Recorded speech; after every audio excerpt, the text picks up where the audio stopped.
窓から覗き込んだ世界を駆け抜ける勇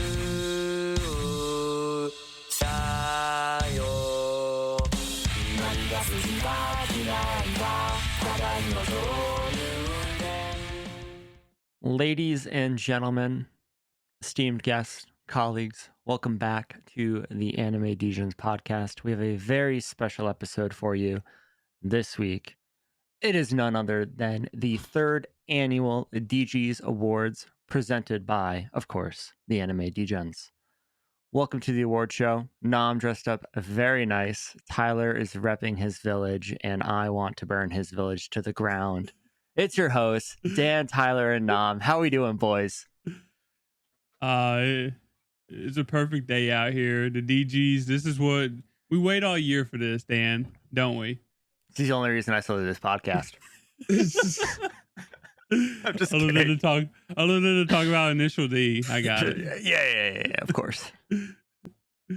Yeah, we should do another Initial D episode, Dom. We should make Tyler. We should just make Tyler watch like every episode of Initial D. You keep saying that. And then we can just do an entire series where it's just us quizzing him on what happens in those episodes so we can make sure he actually watched them. In what episode did the AE86 blow up? Wrong. Technically, I watched like how many episodes last year? Like 10 or 15. So like how many episodes total is there? You're like a fifth of the way through. So only 5 more years of this podcast and I can get it done. And we will all be in our 70s when Tyler finishes Initial D, because I know what his backlog looks like. We're never even going to be alive by the time that he finally gets around to finishing Dragon Ball. He's only got 2 fucking episodes. Come on, brother. It's getting closer. Almost. Well, awesome. So yeah, we got the DGs coming at you this week. Very excited. A lot of the same old bullshit that you heard last year. If this is your first DGs award show, go watch this on YouTube, because you can see our bright and shining faces, and you can see Nam clashing so well Literally with a plaid shirt, plaid tie, same time. Love the energy. He looks like, snazzy today. He's like, it's the only tie I got, boys. Whoa, hold up here. No. Don't make me go on a I have a tie don't with make me bring them out. I have a tie with ducks on it. I'm just gonna say that, like giant mallards. Where's it at? Why don't you have it on? Because ducks are all the rage right now. And Arc Raiders, Tarkov, all that stuff. I'm gonna tell you, it's somewhere in my closet, and that is it's basically like a different dimension. So I have no idea where it is. True. I get that. I feel that. So, but if it's your first time listening to DGs, this is our award show. We made up a lot of awards. They have no context besides we decided that's what we're giving them out for. This isn't like the Crunchyroll Awards, the listeners gonna say, but really they can kind of thank you for your votes, but your opinion doesn't matter. This is our award show. So this isn't a panel. This isn't a bunch of podcast people who don't even watch anime voting. It's us and, of course, you. Nominations will include any show that aired in 2025 and or any series we covered on the podcast in 25. There's a long list of those. A lot of them are on the rundown. Some others include Bond, The Boundary of Adulthood. No idea what that is. I wasn't there for that. And Kaguya-sama Love is War. I think everybody else is on the rundown, right? Yeah, Link Click, Yu Yu Hakusho. Thank God we watched that. I mean, there's several things. GTO. Yeah, GTO. Most of the other stuff was rundown shows. Lazarus, Solo Leveling, Shangri-La. After I did the poll, like, I don't know, when I was about to close it down or whatever, I realized that, I only listed shows that, like, we done things over. I didn't list the things that we done on, like, Showdown Throwdowns or, like, y'all's little segment, like Yu-Gi-Oh! Or, like... I could have voted for Yu-Gi-Oh! I mean, y'all did a Yu-Gi-Oh! Throw it out. We got to do this all over again. We're going to do it all over again. We'll be back in a couple weeks, guys. Well, guys, hope you enjoyed this episode of the podcast. Polls are going back up. So I'm just going to start throwing random Yu-Gi-Oh characters into the conversations because I can already think of the perfect answer for our first category. But And you would have been the first vote from everyone. 100%. Well, would you guys like to get into our first category? Yeah. Let's do it. Well, to start things off hot and a little wicked, we got the villainous fashionista.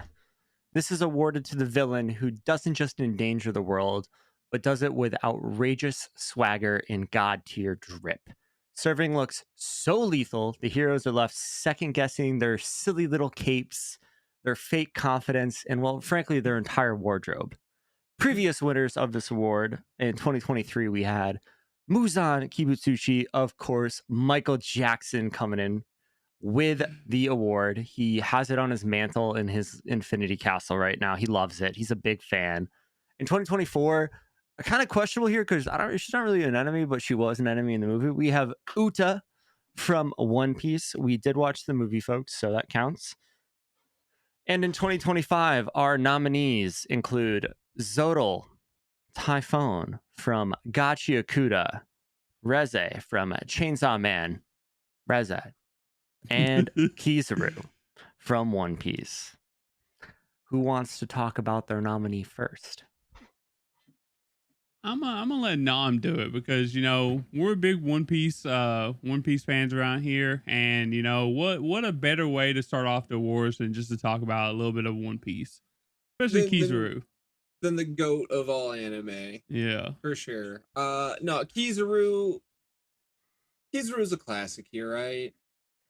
I mean, sure, he's been wearing the same outfit for like 26 years now. Well, let me tell you though, it still looks good even to today. Especially the way how he's got the blend with like the big gold bars and then the small pinstripes in white. Clean. Just so well. You know what they say, guys. When you find a look that clean, you can't change it. It's as simple as that. Exactly. If I was like 3 foot taller, I would wear that shit too. Oh yeah, and it's not even just that either. His glasses, right? The way how he's just got that swagger when he moves. The way how like his whole aura just screams fashion over everything. I mean, hell, he even talks slow like I do. He does. He does. You're halfway there, Tyler. I just need to grow a couple of feet. You just gotta grow a couple of feet, learn to control light, become light. Be just a evil, few things. I guess. Kizaru really evil. Debatable. Kizaru's on the bottom end of the evil spectrum, I think. So he's not as evil as like some people. He's probably up there like with Garp. Garp level. So Kobe. I don't know about Kobe. Did you just call Kobe evil? He is. So he's with the government. Hey man, like my man Doflamingo once said, the definition of evil just depends on who's on the top. I mean, he's spitting. True. So even though, he tried to kill a whole country, but he's spitting right now. That's a great choice. I really enjoy that. I'm surprised we haven't nominated him in the past, honestly. Yeah, I think it's because we try to steer away from One Piece, maybe. I think it was the first year we did this. Like we had like 17 One Piece nominations, and we're like, this is, and then we like saw what happened with Solo Leveling at the Crunchyroll Awards. We were like, we can't do that. We can't do that. Yeah. We can't do that. We can't be like them. We can't turn into that, boys. We're better than them, and we know it. Well, how much of Kizaru did we see back then too? Because I don't think we saw much of him back. That's in 24, true. Because I mean, we started the podcast and we were in Wano, right? No. We were in Wano for 3 years, dude. Yeah. Yeah, we was in Wano when we first started. So long. Wano was like 180 episodes. Yeah. It was like the beginning of Wano too, I think. So yeah. Yeah, it's been a long ass time, boys. We had in Egghead, Kizaru was like a main player in Egghead, so it makes sense this year. So definitely, and frankly, I don't think any of the Gorosei are uber drippy. So No, they're scary. No, they're but... all fat and old. Yeah. I mean, they lost their drip a long time ago. one of them isn't that old looking, but he is like No. 400 probably. Yeah, he's still old. He looks good though for his age. What's the secret?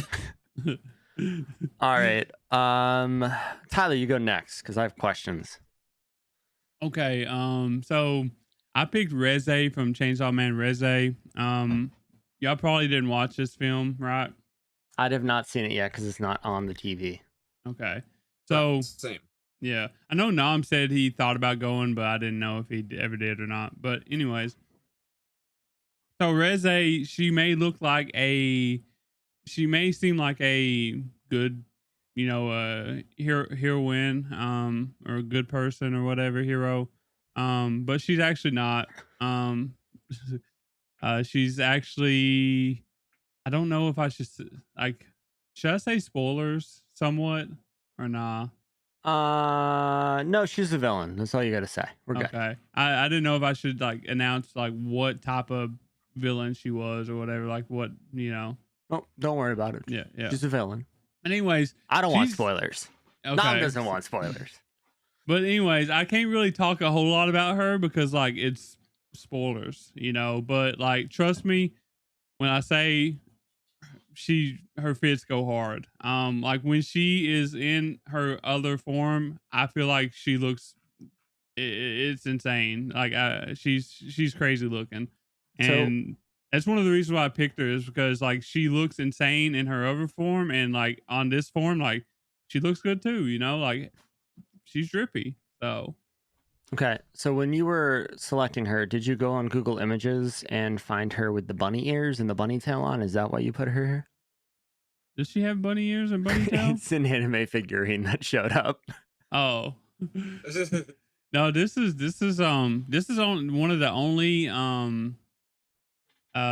non-form I didn't want to put a spoiler picture in here, you know what I mean? So I tried to put a picture of her normal self, and this is one of the only pictures I could find, full body pictures of her drip, that I could find it. She wasn't in her other form, so gotcha. But I mean, it does a good job. She looks good, so it is clean. It is definitely clean. I will give you that. But was that the only question you had? Yeah, it was about the bunny costume. Oh, okay. Did she doesn't wear that in the movie? I'm kidding. I don't think so. I think it's mostly just this, and there's a scene where she has nothing on, and there's a scene when she's transformed or whatever. So bet. Oh, nothing on. Rad. Yeah, that's why. Yeah. Drip. Yeah. Drip on the ground. I got you.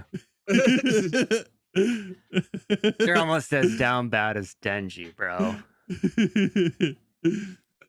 All right.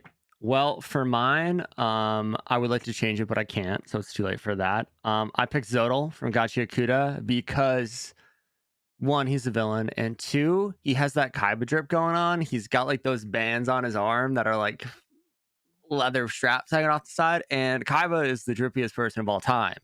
So you steal a little bit of swagger from Kaiba, you are instantly a contender for this award. But if I had remembered that me and Nam did an entire episode on Yu-Gi-Oh, Seto Kaiba would 1000% be the person here for me today.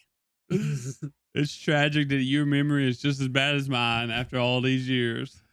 I can't even say what I had for breakfast today, dude. I can't tell you what I had either, so join the club. Yeah, I like Zaldo too, even though he didn't get a lot of screen time until the end. So, and even when he did get screen time, you couldn't hardly see what he's wearing because it was so dark. So clean though, bro. Yeah, definitely.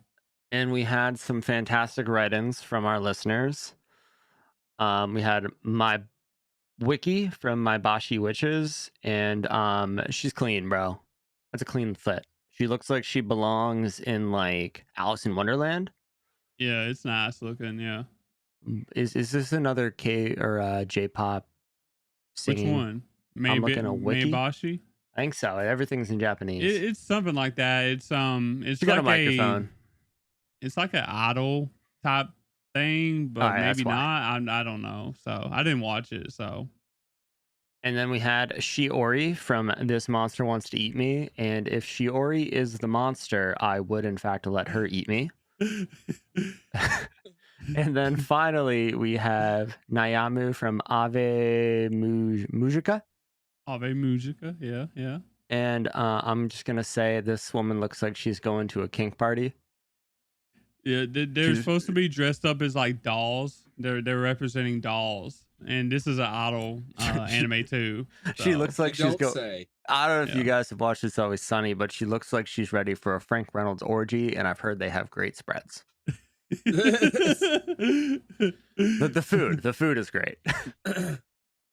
But yeah, I think those are all like great write-ins. By the way, they all definitely fit the bill of villainous fashionista. So definitely. But that being said, it's time to pick our winners. Ooh, all right. Who's first? I went last, so I'll go first. Okay. I'd like to place my vote for Seto Kaiba. Too bad. We'll put like a little asterisk by it. Yeah. We'll just throw an asterisk up there because you guys all think Kaiba's got the best drip, right? Yeah. He's drippy, so. He wins next year. It's fine. We don't even need to do it next year. We can do now. another section on Yu-Gi-Oh sometime. It's fine. The Yu-Gi-Oh awards. I'm gonna go Kizaru because that outfit has stood the test of time, and he was really good in this arc. Saw a little less of the villain, a little more of the real Kizaru, but his outfit's just really clean. Yeah, I guess I'll go next. I'm also gonna pick Kizaru, even though Reze is a nice pick. But Kizaru's drip, man, like you can't beat that. Like I don't think you can put anybody else on here except for like what Dan was saying, Kaiba. But even then, I might pick Kizaru over them. So nah. It's a good chance. I really like Kizaru's style, bro. Kaiba rolls up in a Blue Eyes White Dragon fucking jet. That's part of your outfit, bro. That's part of the ensemble. Yeah. Make sure next year he made that his identity. Make sure next year we put a picture of him riding the dragon as we just gotta watch Yu-Gi-Oh again next year. That's all I'm hearing. We need to watch we'll find a way. We need to watch the original one. Remember, we talked about watching the original one. Oh, we already did a whole episode on that. On the dark one?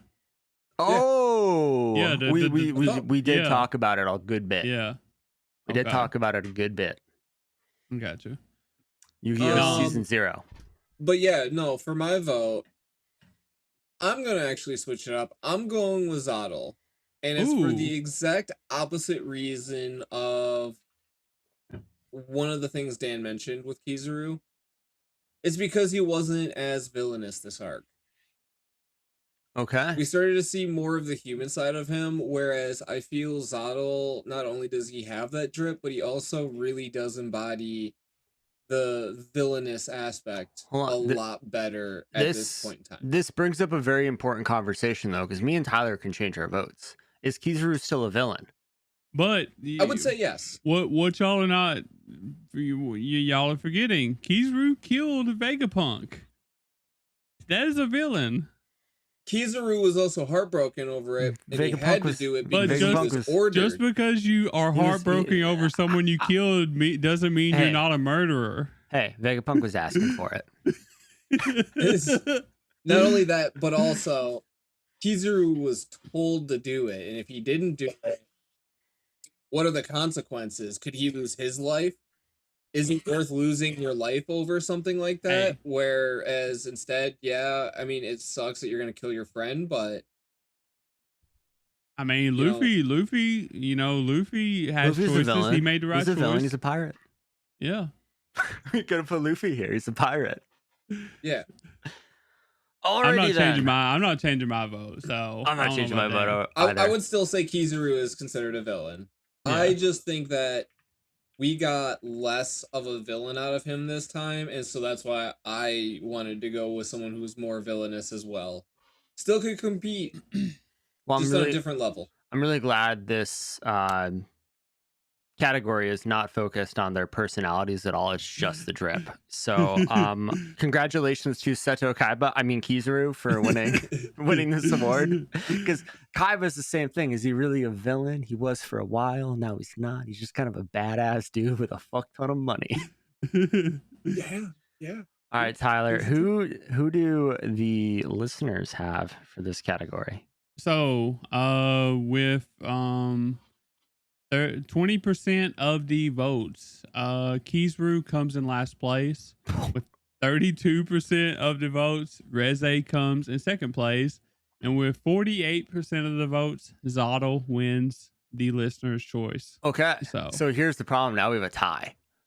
And I will gladly be the tiebreaker because I want to have my nominee win. So it's actually Zottle. Congratulations to... How's it a tie? Wait, how's it a tie? Because me and you nominate them. No, need a tiebreaker. I'll flip a coin. Hold on. They don't count towards the Degeys. They only count in I'm just tiebreakers, saying, and we didn't tie. This is a very... That's true, too, because we can do what Crunchyroll does, and while millions of people take this poll, it's weighed like 5% in the overall vote. Yeah, so it doesn't matter what they say. It doesn't matter, right? Unless there's a tie. Unless there's a three-way tie that's got to be broken up. That's how it's decided. All right. Congratulations to Zottle. I guess the listeners know more about Drip than I do. And we do, Tyler. So no, they're wrong. They just didn't see it quite the same way as how we all saw it, is all. They're not One Piece fans. They're hating on One Piece. They're upset because it's on a break. All right, nobody's been this far without One Piece except for that 6-month break. That's true. In ages. At least we had One Piece then. All right. Well, we can move on from that sadness to the next one. To the most unforgettable companion. And if you guys forgot, much like the LA Dodgers have done,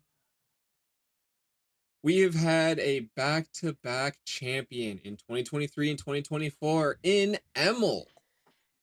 You know her. You love her. You all probably voted for her. It was well-deserved, though. It was well-deserved. Best rabbit in anime, probably. Even though you hate her. Even though I hate her.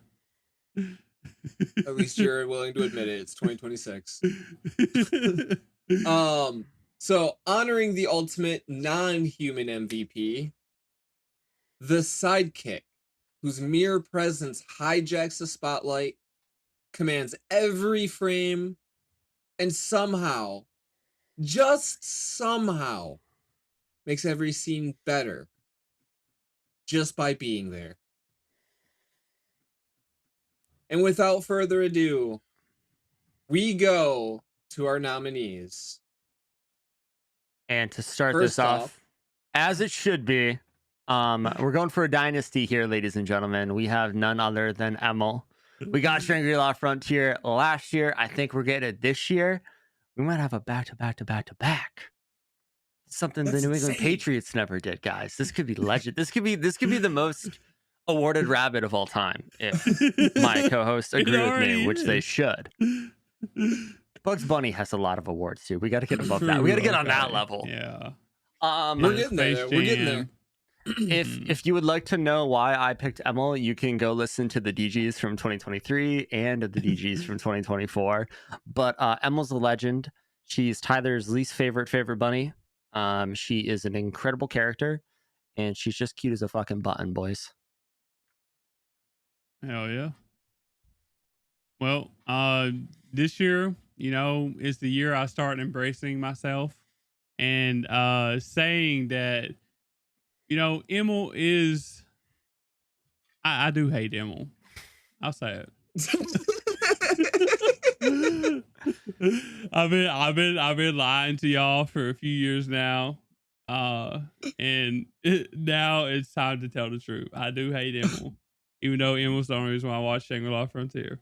I do hate her. With sorry. that being said, Emil is the only reason you watch that fucking god tier show. She's a big reason. So I hate watch it. I hate watch Emil.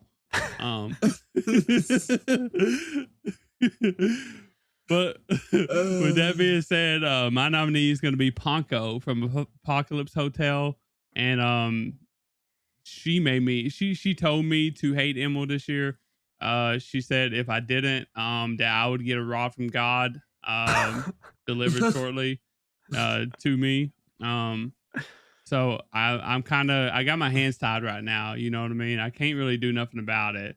But Apocalypse Hotel though, like Ponko in Apocalypse Hotel, like she is literally one of my favorite characters probably ever. Like I love Emil. I mean, not Emil. Ah, ooh, I he love said it. Ponko. I love Ponko. This is so hard, boys. I got two favorite characters up here, but Ponko's like one of my favorite characters ever after watching Apocalypse Hotel.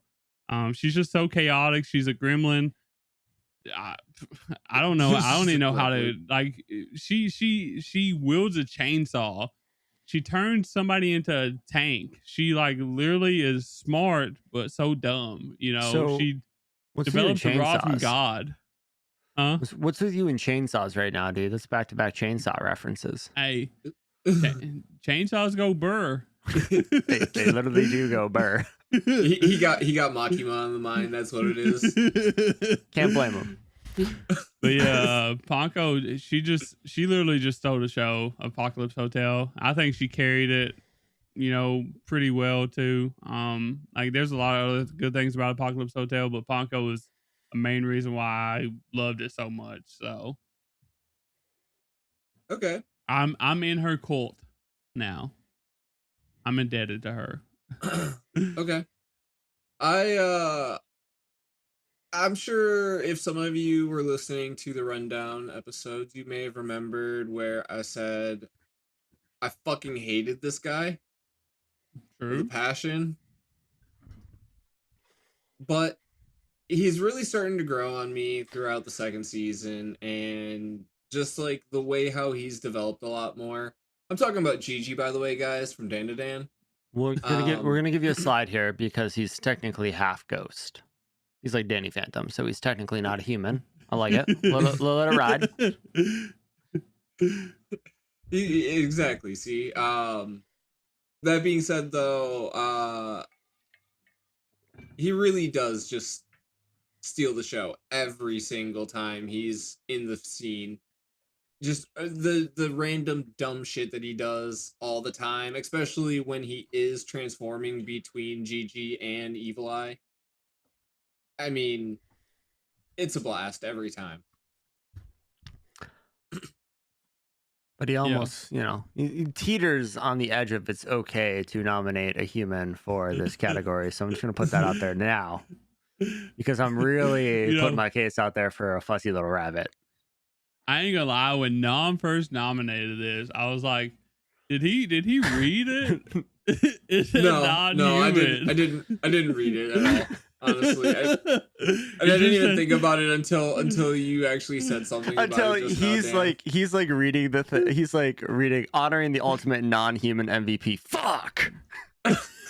No, not even then. Not even then. Still flew right over my head. He read the title. It's like most unforgettable companion, which it fits for that. But then you scroll down and non-human MVP. We'll put an addendum on the category name. It'll say non-human in parentheses for next year, just so you remember. Thank you. Great choice. I do like Gigi though. Choice.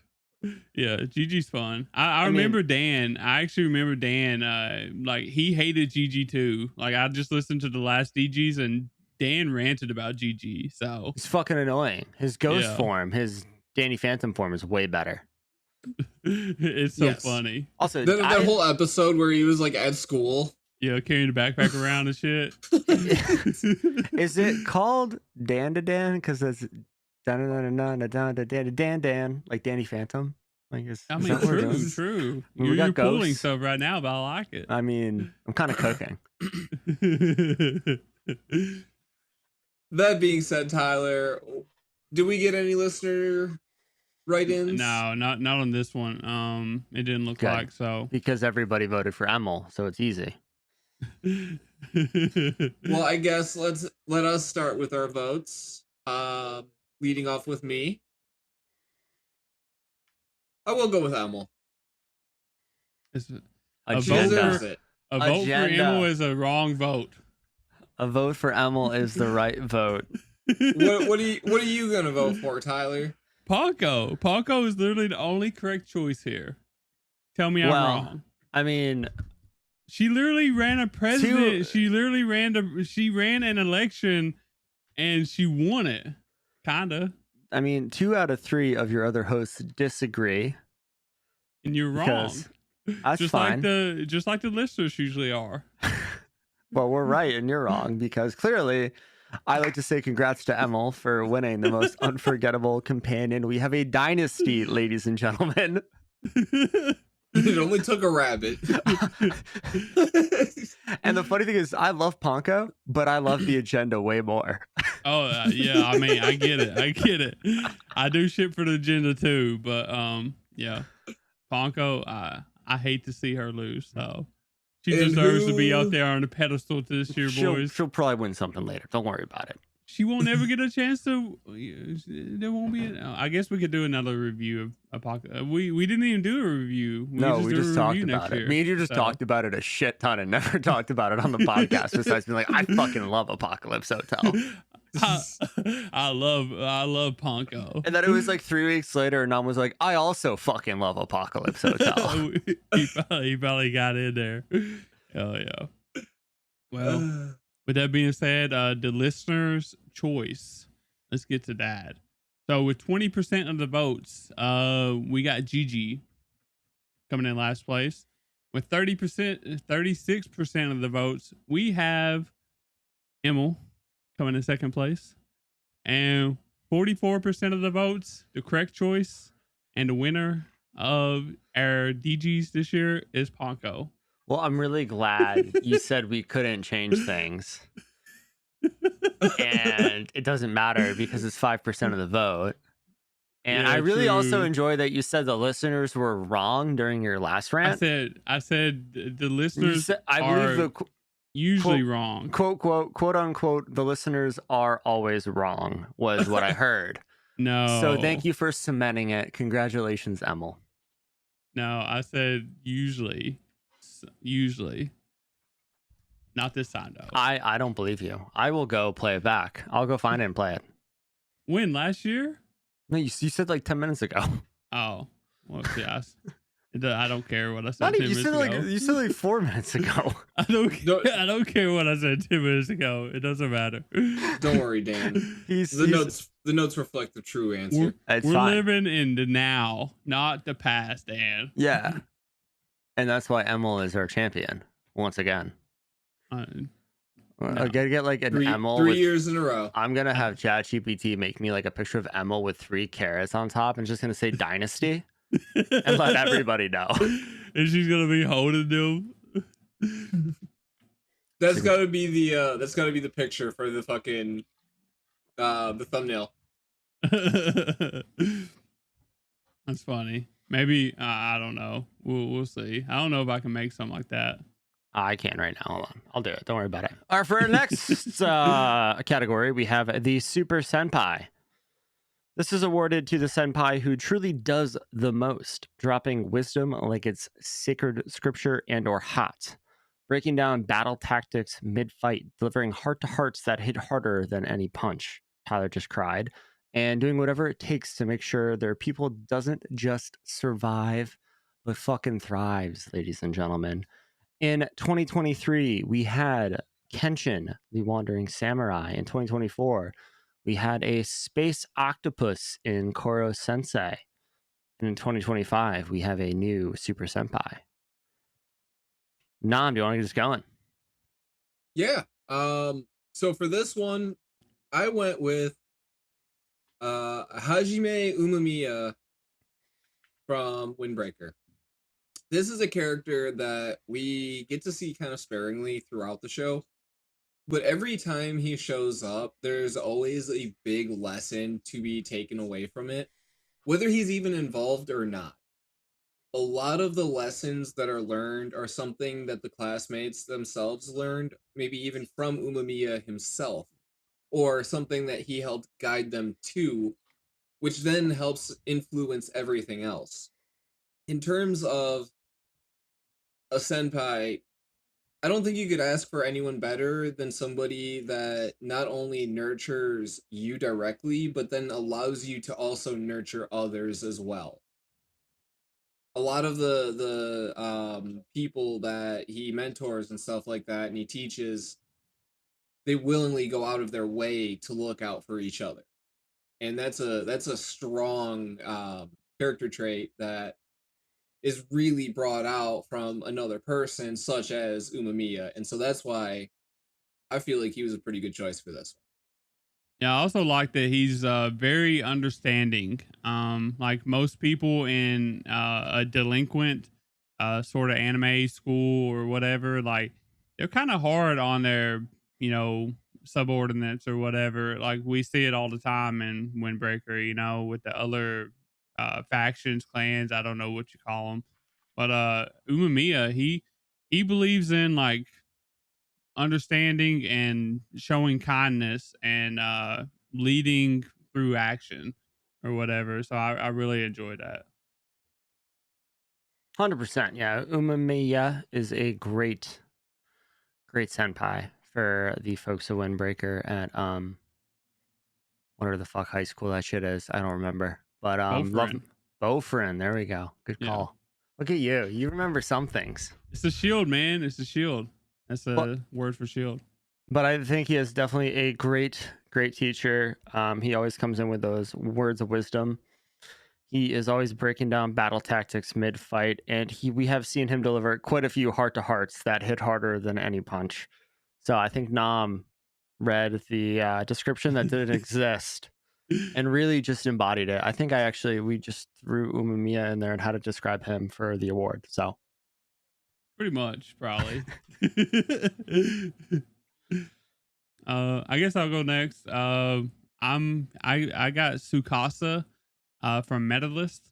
He is the coach, the senpai of Inori, which is like a I'm not sure I think she's like 9 or 10 or something like that. She dreams to be a gold medalist of like ice skating or whatever. And so everybody's told her that she's always been too old. Like she started too old. She ain't gonna be able to get there, you know, fast enough in order to actually achieve what she wants to do. That she should just give up and stuff. But Sukasa, he went through the same thing, and I really enjoyed it. That he believes in Inori, and not only just Inori, he's helping her like do her thing and like making her like the best version of herself and trying to achieve her goals while everybody else is saying no, you can't do it. But he also helps other people, other kids too, that don't believe in him, that are like lashing out at him and don't think he's good because he never did really achieve anything. And like he's just like a great a chill dude, but he's serious. So I really love him. I know y'all didn't watch it, but that's my pitch for him. is he the anime version of the Quad God? I don't know who that is. Have you not watched any of the Olympics? No. Oh my god. The last Olympics I remember is like the memes that come from the last Olympics or whatever, you know. So The Winter Olympics are going on if you live under a rock like Tyler, I guess. There's a US figure skater who's really fucking good and he just rips quads all day. Quadruple, quintuplets, or whatever the fuck they are. You know, they're not at that level yet, but they can do like Inori and like the top people of medalists or whatever, right? Doing like They're triple axles and shit. They do like I think the best thing that they can do, I think, is maybe like a triple salcho or whatever. Probably a triple And axle. yeah, it's something like that. Like it's pretty cool. It's actually pretty cool to see like the whole process. It's like it reminds me a lot of like the Haikyuu, but like ice skating. Like it's got that real feelings about it, real dynamics of like sports and determination and underdogs and stuff like that. So hell yeah. I know you and you've been talking up in the Discord a lot. yeah, Hell Scoofy, yeah. me and Scoofy is the only ones watching I almost it. literally said Snoofy, and I was like, that is very wrong. Don't worry, she gets called a lot of different names, so Dude, it's fine. my brain is mush. And speaking of mush, I have a man who is taking a pile of mush and turning them into upstanding citizens in Japan through very unorthodox methods. My nominee for the Super Senpai is none other than the great teacher himself, Onizuka. Do I need to Yes. tell you why, or do you guys just understand that, right? I understand it. There's probably a lot of uncultured folks out there that probably didn't understand why we put Onizuka at the, on here. So maybe you should do like brief telling of what he's about, He teaches life lessons in very unorthodox ways, and he loves panties. Yes. All very important things for a teacher. Yes. I really like Onizuka. One of my favorite moments of him is literally him, like the girl is upset about the wall or whatever, and he just shows up at her house without a shirt on and with a sledgehammer and just breaks down the wall. Like literally breaks down a freaking wall. It's like, okay, is this the wall you're talking about? And she's like, yes. He literally goes to town on it, breaks it down while the parents are sitting there watching, and he's like, okay, job's finished. I'm going home. Hell yeah. You can be happy now. But yeah, that's episode 1, by the way. So Tyler, he did watch at least episode 1. Very good to see. But I mean, watched a couple episodes. There's like 40 episodes of this dude doing this shit. He's kind of a legend. He's peak. Yeah. Kind of a legend. All right. Shoot. I guess, Tyler, you start the voting this time. So, as much as I love the other two people, including mine, Tsukasa, I have to go with Onizuka. I really love his teaching style. It's so literal and it's perfect. So, I got to give it up to that man. All right. Nam, who do you got? I'm gonna go with my nomination, Umamiya. Okay. And I'm gonna throw a curveball in here to let the listeners decide. I'm gonna root for Tsukasa from an anime I've never seen. Listeners, do your thing. Do your thing, listeners. You're gonna give up Onizuka's chance to win? I'm gonna let the listeners decide because I know who they're gonna vote for. Interesting. Okay. And then I'll change my answer if they don't agree with me. With that being said, with 20% of the votes, Onizuka comes in third place. Idiots. With 28% of the votes, Umamiya comes to second place, and Tsukasa wins with 36% of the votes. All right. So hell yeah! Even though I didn't vote for my dude still won. I guess I kind of done my own agenda without even trying. So, I like maintaining the agenda. I like that. And we had to give him one chance to break the tie, right? Yeah. We had to. This is honestly the best chance because like Medalists, like not a lot of people watch it, so maybe go check out Medalists. Some people watched it, so I also want to mention that we had 2 write-ins for this. Kaito from 100 meters.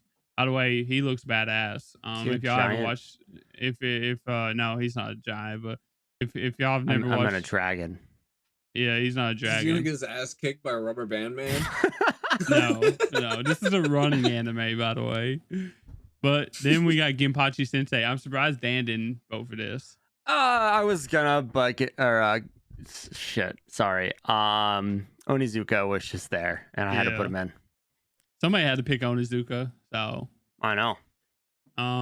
But yeah, those was good choices, I think. So hell yeah! Shout out to listeners. They know what's up. Tsukasa, they're never wrong. So Two in a row. All right. We gotta. I think me and Nam need to go do some recruiting for the Discord. We gotta stack the odds for next year. Like, I'm just gonna go pay people to go vote for this thing, and just be like, don't vote for whatever looks really slice of lifey. Don't vote for the Tyler things. They don't It's know. all right. Just tell them not to vote for the top right box. tell them to Tell vote us for gonna the forget. things. Only vote for the things that look like they're gonna punch you. So. Or, well, actually, no, that works. Yeah, shit. Onizuka looks like he can punch you pretty hard. All right. So next we have the king/queen of anime. And in 2023 we had Boxo. And in 2024, this one kind of absorbs another award, so we're gonna name both winners. And that was Ichigo and Buggy. Mm-hmm. Buggy won the plot armor award. Yeah, it was kind of like the same thing, but not. But we just put it together. It's I kind mean, of the same. definitely think Buggy is the absolute apex predator of protagonists. I think he fits into that category, right? Yeah, most definitely. He likes to think he does. Would you call him a protagonist though? You know what I mean? Details. But yeah, as Dan had said, presented to the absolute apex predator of protagonists, the one who stands tall at the summit of the anime mountain, whether their dominance comes from overwhelming raw power, indestructible plot armor, looking at you, Ichigo, or the most clutch, reality-bending, last-second saves imaginable. That's Buggy. This is the hero who always ends up on top. That's Buggy. falling, No matter falling what upwards. It takes. They just put this in the chat GBD and said, make something about Buggy. D-Cloud. So I'll start with my nomination. You guys already heard him once before. I'm going with Umamiya. Okay, yeah. I mean, kind of the same thing as last time. The guy has such influence in the school. He's the top dog for a reason. And we didn't really see much of him fight this year, but we didn't really need to, as everyone rallied around him as it was. So even taking the season 1 fight out of the equation, he's still the most respected person easily in that school. absolutely. And Sakura is coming up there too, but Umamiya is going to be top dog for a long time, so.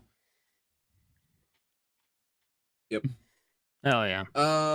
Dan. Fuck it. Jinwoo. Literally what he wrote, by the way.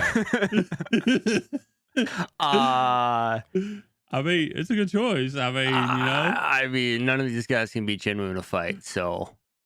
I don't know. I don't know, man. He literally you haven't seen mine. So. He is literally the most broken character, and like he might be more broken than Ichigo, because he defeats the big bad guy, and he goes fucking erect, and all of a sudden the big bad guy is his minion. Erect.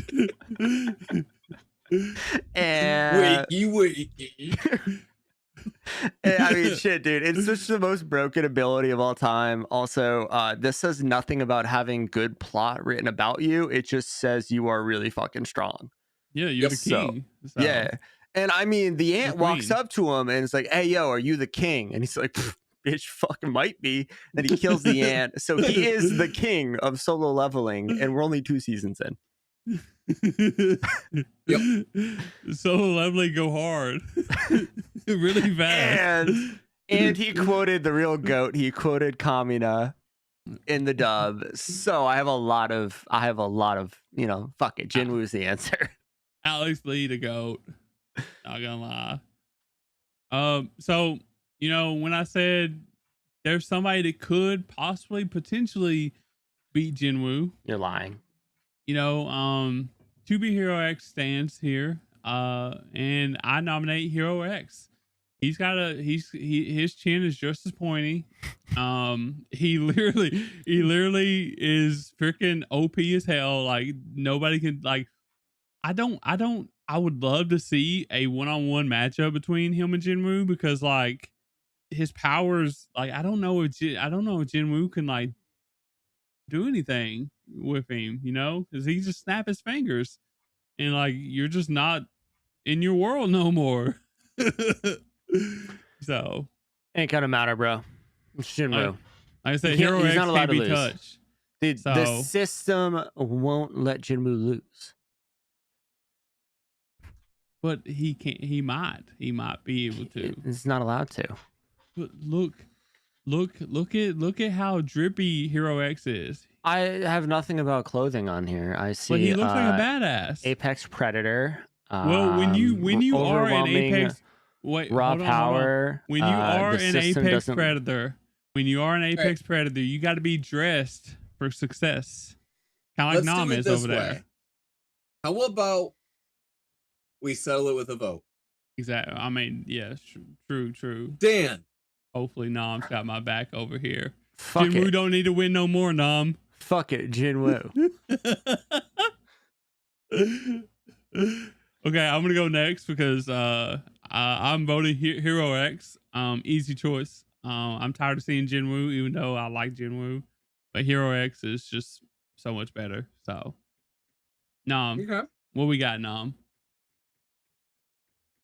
I'm sorry. Oh no, I can't do it on this one. Tiebreaker. No, I'm gonna go with Hero X. What? Yes. I'm doing it with Hero X. Hang on. So I thought he was gonna do Jinwoo. I'm so happy. I don't want a repeat of the Crunchyroll Awards. And while I do feel solo leveling does deserve an award, I feel like it's the next one that they deserve even more.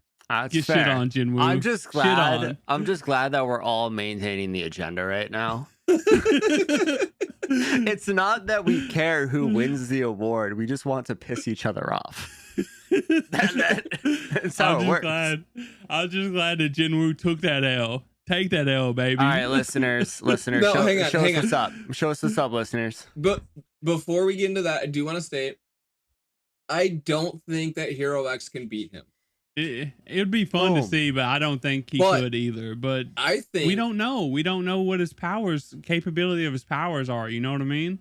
I think Hero X could at least still keep Jinwoo away from him.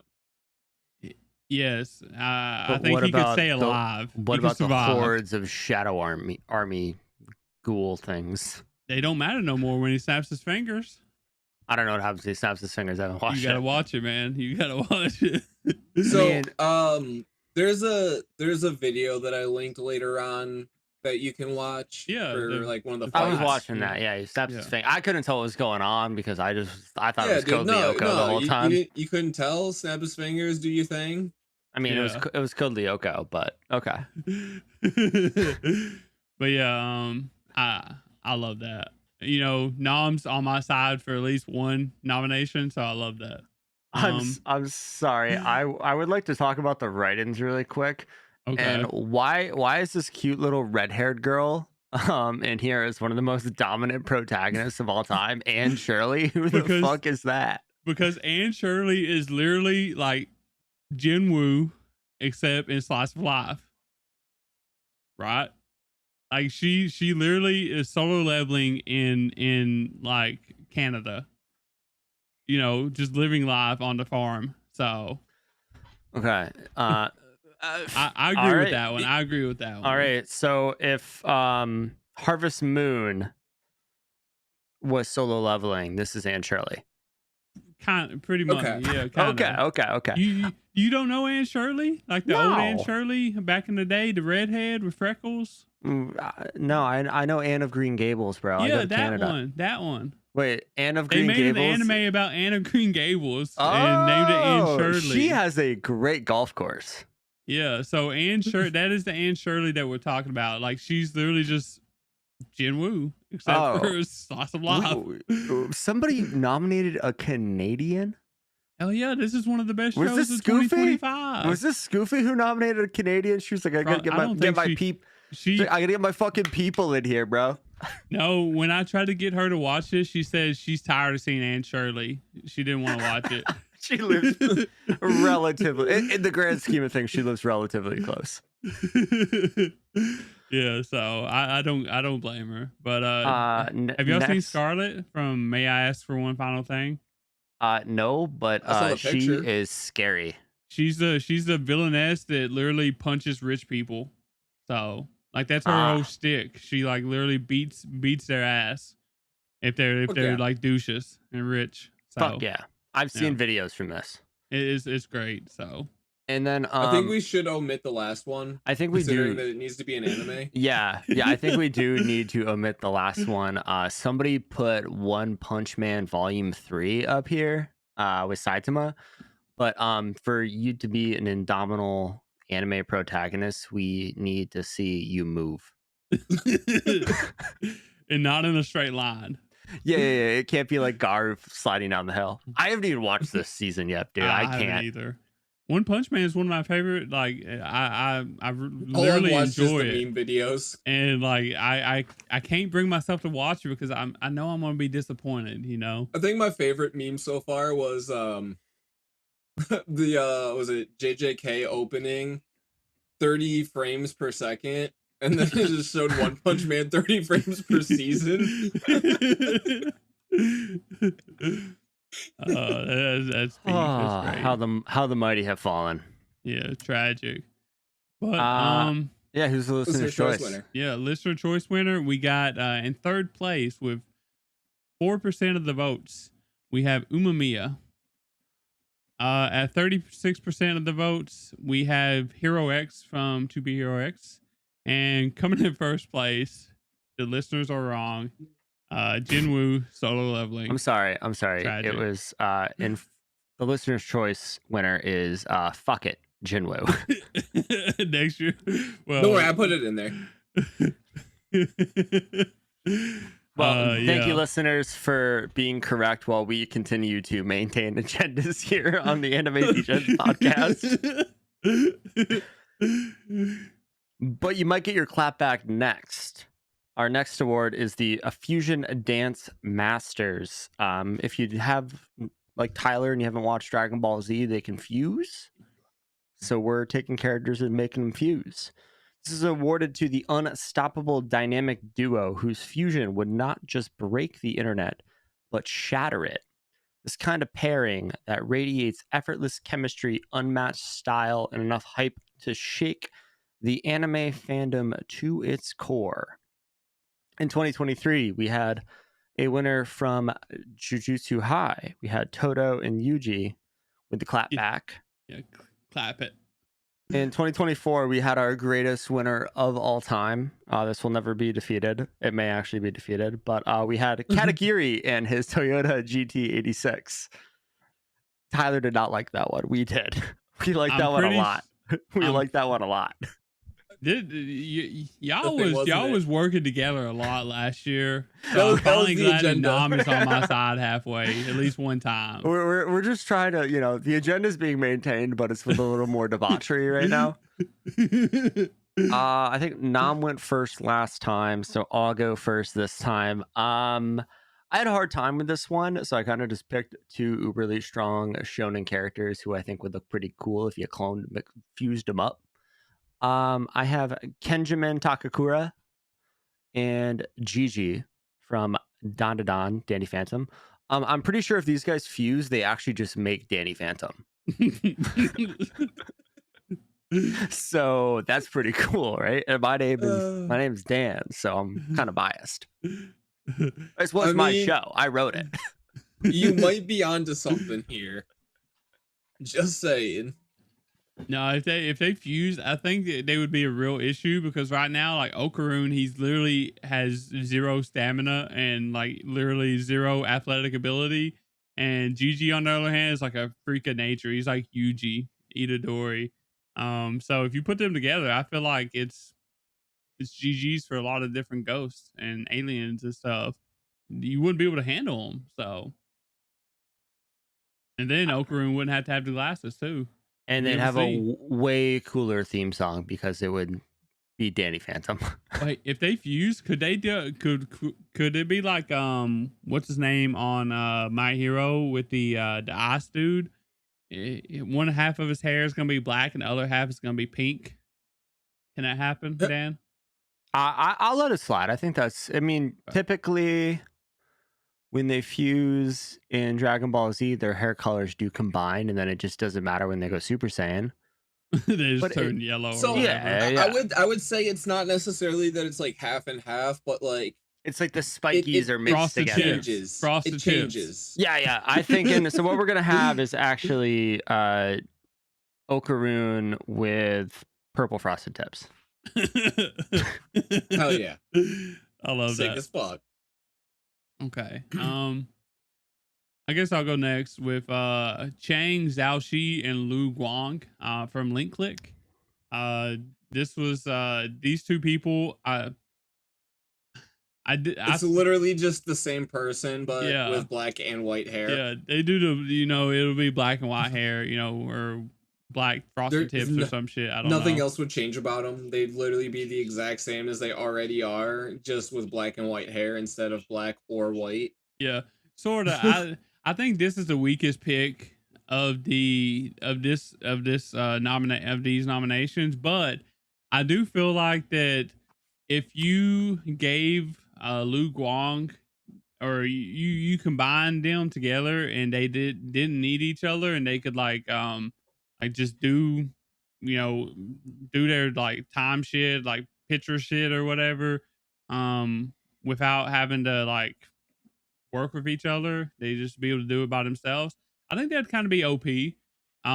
But I do think it's like a little weaker nomination, but it's still cool. So. I mean, from the standpoint of like teamwork and chemistry and all that shit, I agree. But Link Click is such an unpopular show that I think it would not shake the fandom to its core. yeah.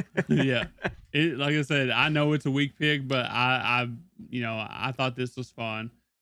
Just to think about, like, because I mean they clash all the time. Like Lu Guang, he just wants to get the shit done, and Chang, he kind of like gets lost when he's in there, kind of, and does his own thing sometimes. And I don't think that would happen as much if Lu Guang did so. True. For sure. All right, Nam. So my choice. Give us your ass pull here. He's being taller this time. I look, you ask for an unstoppable dynamic duo, and what else could be more dynamic than Sung Jin Woo and Aura? Correct. Wakey. When I seen this shit on here, I was like, there ain't no way that he come up with this shit, but I love it. This is an ass pull of ass pulls. It's what they be expected of for Jin the Woo. fucking ass pull age. So I'm just like, how much if you took all of Sung Jinu's aura and fused it with Jinu? It's a fucking lot of aura, dude. This is literally just like man standing on the continent like Asia and Korea, and the aura is just hitting the fucking moon, boys. Yes. It's just in outer space. I mean, honestly though, what more iconic duo can you think of? Just Katagiri and his 86. No. Aside from that, exactly. Bullshit. Bullshit. What do you mean bullshit? I'm pretty sure Tyler said two slice of life characters. He's like, I want to fuse fucking the angry girl, the it was Aura and Kadone, yes. Yeah, he's like, I want to fuse a tsundere with a fucking tsundere, whatever those are. I don't really think you got their art styles right, but yeah. I don't fucking know. I don't fucking know. I don't even know who they are. You watched it. It was some Dead Demons. Oh. Yeah. Oh, that shit was just sad. That was a terrible pick. No, it was awesome. Terrible. It was a terrible pick, but it was awesome.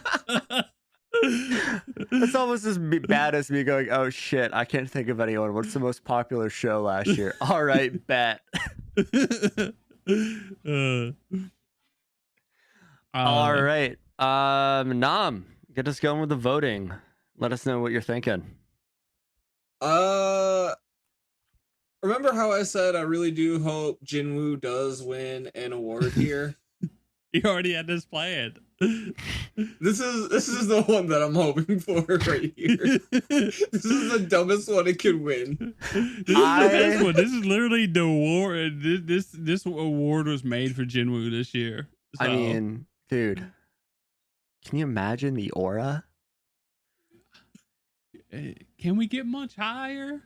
Bro, it would literally just be Jinwoo like standing with his arms crossed on top of a building. With a hole in his chest, smiling. With the aura just like through the fucking moon, boys. I'm gonna literally through it. I'm gonna maintain the agenda here, and I'm also going to vote for Gino. And I will be making that unanimous because like there's no one else here that can compete with that. There's no one. And I know for a fact the listeners are going to be wrong here because they're going to think we're idiots, which we are.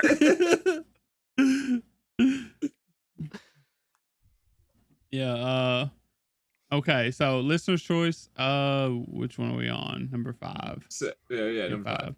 Okay. So with 20% of the vote, 20% of the vote, we got Jinwoo and Aura. They're like, we're stupid. What the hell is this choice? Hey, you know what? 20%, that's a good chunk of the vote. I mean, I'm just going to say. I would have expected my vote to be last, but hell yeah, go off, I guess. We coming in second place with 28%. It was my pick, Chang, Zhao and Lu Guang from Link Click. And coming in first place was Okaroon and Gigi with 48%. And y'all think it was like just recency bias, you know, like popular shit, like Dan go hard. I mean, that's and why everybody hated Jinwoo from Crunchyroll, maybe.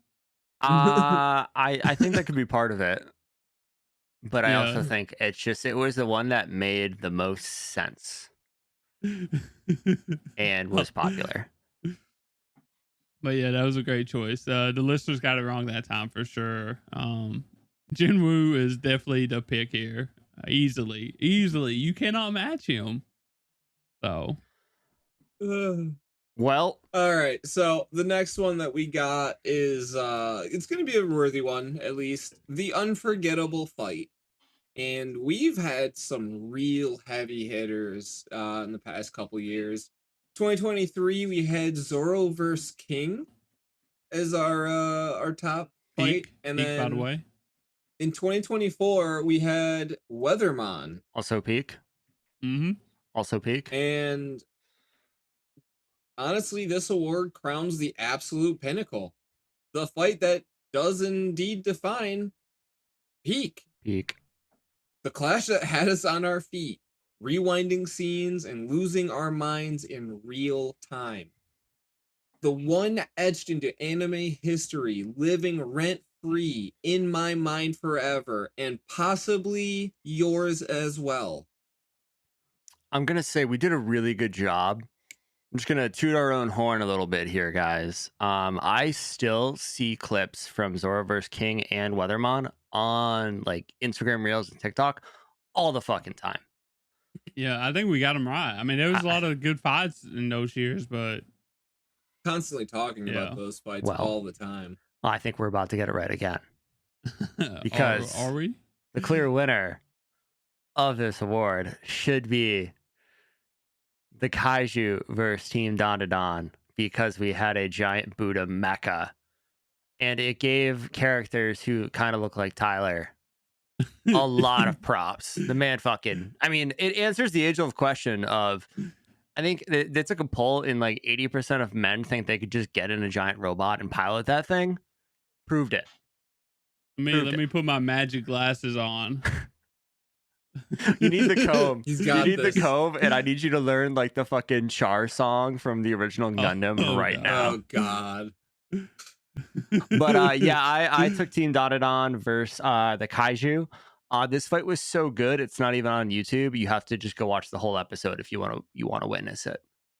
Yeah. The only thing I could find was like a AMV on YouTube. So it also had just come out, I think, when we were making the awards, so it was just too good that people didn't want to ruin it. Because it was like, wasn't it? No, was it summer? Yeah, it was summer season, so it didn't it wasn't out long enough. You know what I mean? For Crunchyroll to be doing shit with it. So yeah, but I mean, I threw it on there because there was a giant robot. I'm a very simple man. I mean, of course you did, and kaiju. So. And there was fucking Godzilla. Yeah. And Godzilla is actually a baddie. But yeah, that's all I got. Tyler? So I'm gonna go with our most recent winner, and talk about Jinwoo versus Beru, which was the big ant, from Solo Leveling, and I think this was the best fight of Solo Leveling so far, in my opinion. Hot take. I liked the fight on top of the Demon Castle more. Oh, with the dragon and shit, when we thought he was gonna get with the elf chick or whatever. Yeah.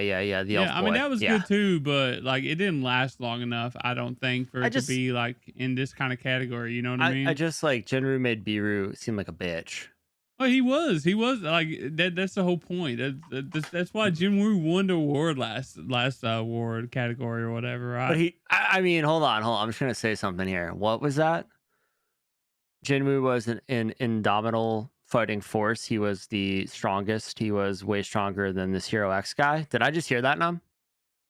Did he just say that? I didn't say that. I said he was stronger than Beru. He was stronger than Beru. You said stronger than anyone, you know. Just Beru Beru was packing everyone up without an issue. Like several top tier people, and he was just packing them up and shitting on them. But let me tell you something. Hero X could walk up in there and he could shit on Beru too. And he could shit on Beru too. So I don't want to hear that Hero X couldn't do it, because Hero X could do it. I can't tell you because we couldn't get that. I'm just not gonna watch this now, just to maintain the agenda. You have to, because it's like it's a show that you would love so much, wouldn't he, Nom? All right. That being said, my vote the devil was Hero X versus everyone. This is actually the final episode of the season, of the series, but he basically fights everyone. Really well done. The animation, they really went all out with this one. When he does his finger snapping, he goes into like this other universe, right? And it gets this very, what is it, Netflix Spider-Man, like Into the Spider-Verse kind of art style, right? Code Lyoko. No, I wouldn't go that far. Hold on. If you know, you know. It's Code Lyoko. That being said, this fight was just absolutely amazing, especially if you watched all of the series and like understand the power scaling and stuff like that. It really does put things in a much better perspective too. Not to mention, you see him a few times, you just don't even know it's him yet until the end. Yeah, it's so crazy. You're just like, this dude's just a normal office worker, and you know, he's got the white suit on. But yeah, I like his powers a lot.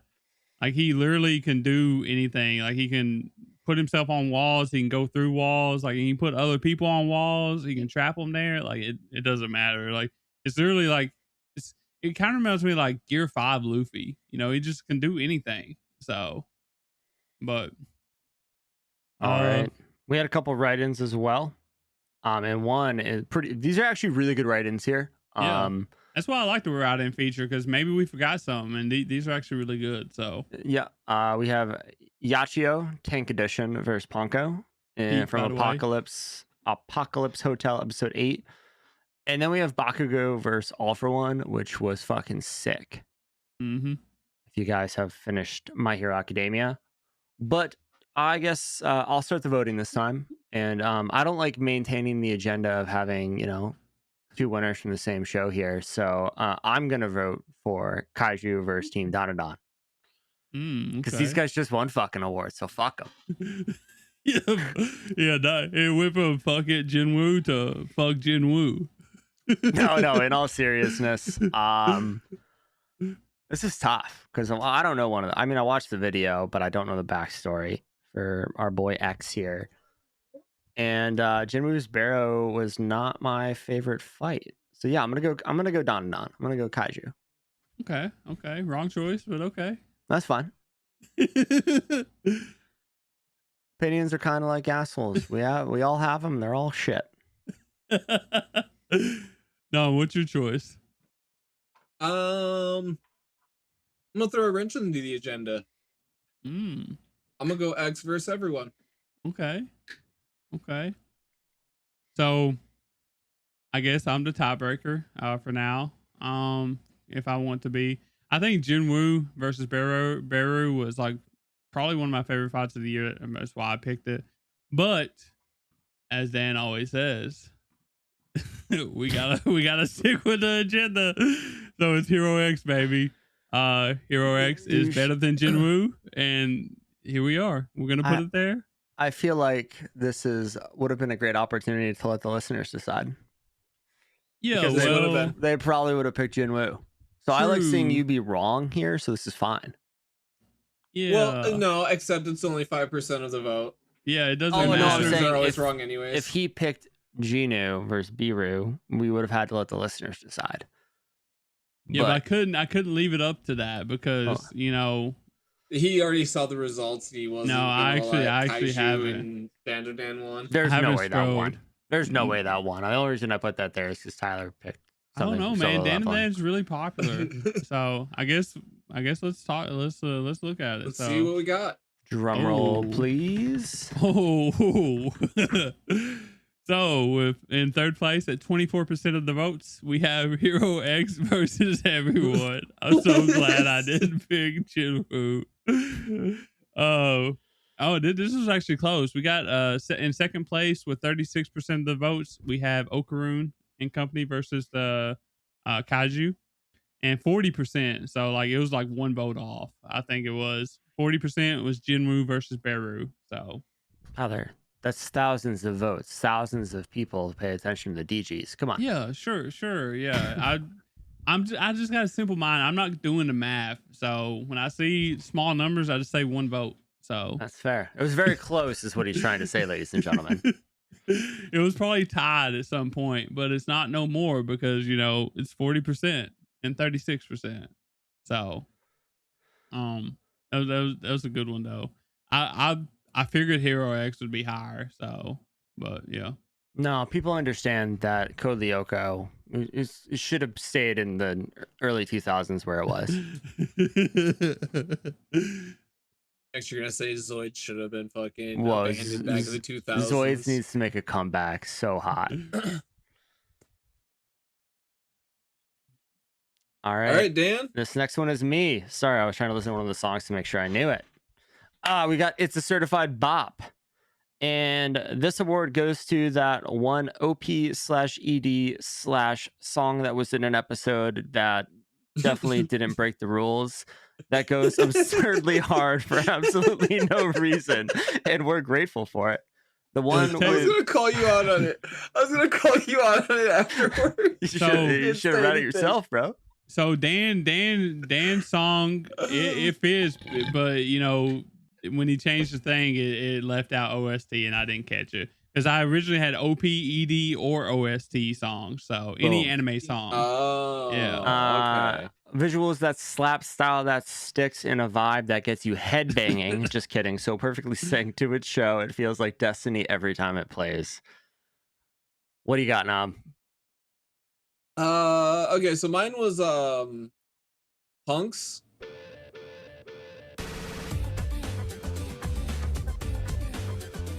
By Chameleon Lime Whoopie Pie. Beep beep beep beep boop boop boop. I was gonna say, did you pick the poo poo pee pee song? Yes, I did. Honestly, a pink song. Honestly, I mean, at first I thought it was only supposed to be OPEDs, and then that like really killed it because my vote. wouldn't have worked in that, and then it was, I guess, OSTs, and then you ended up having that vote, and then I ended up getting screwed anyways. It's fine. It's fine. You can vote for what I put. Oh, up there. don't worry, it's happening already. Like the moment you say it, I'm gonna already vote for it. Oh, it's easy then. Perfect. We have the Whoop Pee Pee Pee from Nam. Tyler, what you got? So I have the legendary "Watch Me"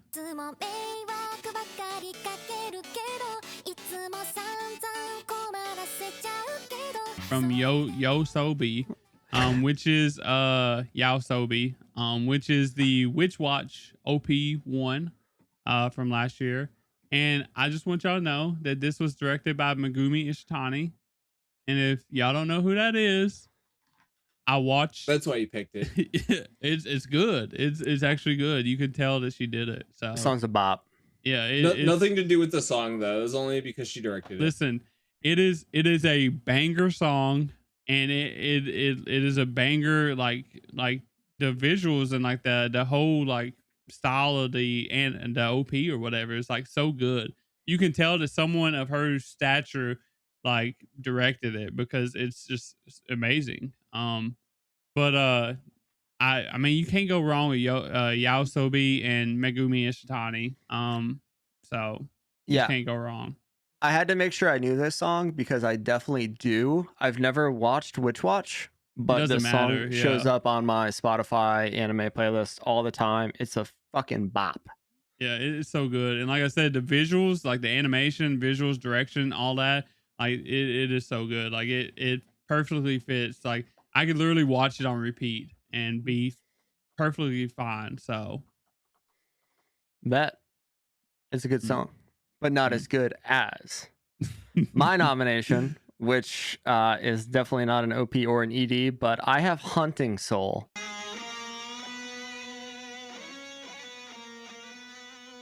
By Hayashi, the Hayashi from Dandadan Season 2. Just gets you moving, gets you headbanging. It's a great song. And was totally unexpected. Like, if you look at this in the manga, it's like 4 panels, and then like, fuck it. Let's get all the greatest musicians of all fucking time. I think like the guitarist from Megadeth did the fucking song. So like, yeah, iconic. The singer was from Dragon Force. Yeah, in English. Yes. The drummer and the bassist, I believe, were the same guys who were actually the ones that did the Japanese recording. Oh yeah, I mean the song itself is the same. They changed the singer. But they had no, because even the guitarist was different for the Japanese version. Was it? But the Megadeth guitarist actually co-wrote the song. So the Dragon Force singer only did vocals. But yeah. Yeah, it was still a banger. Like you start out the concert, I'll say, with like the guitar, you know, screaming guitar or whatever. Like that's sick. I don't even like metal like that or whatever, but it's so good.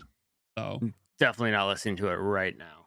It is great. All right. Well, while Dan is listening to that, I will go ahead and I will vote for Hunting Soul. Okay.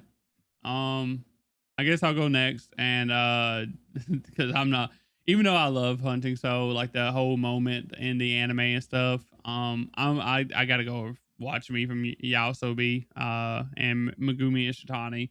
I just wouldn't be a Megumi Ishitani stan if I didn't go this. So, got to stick with that. Stick with my guns.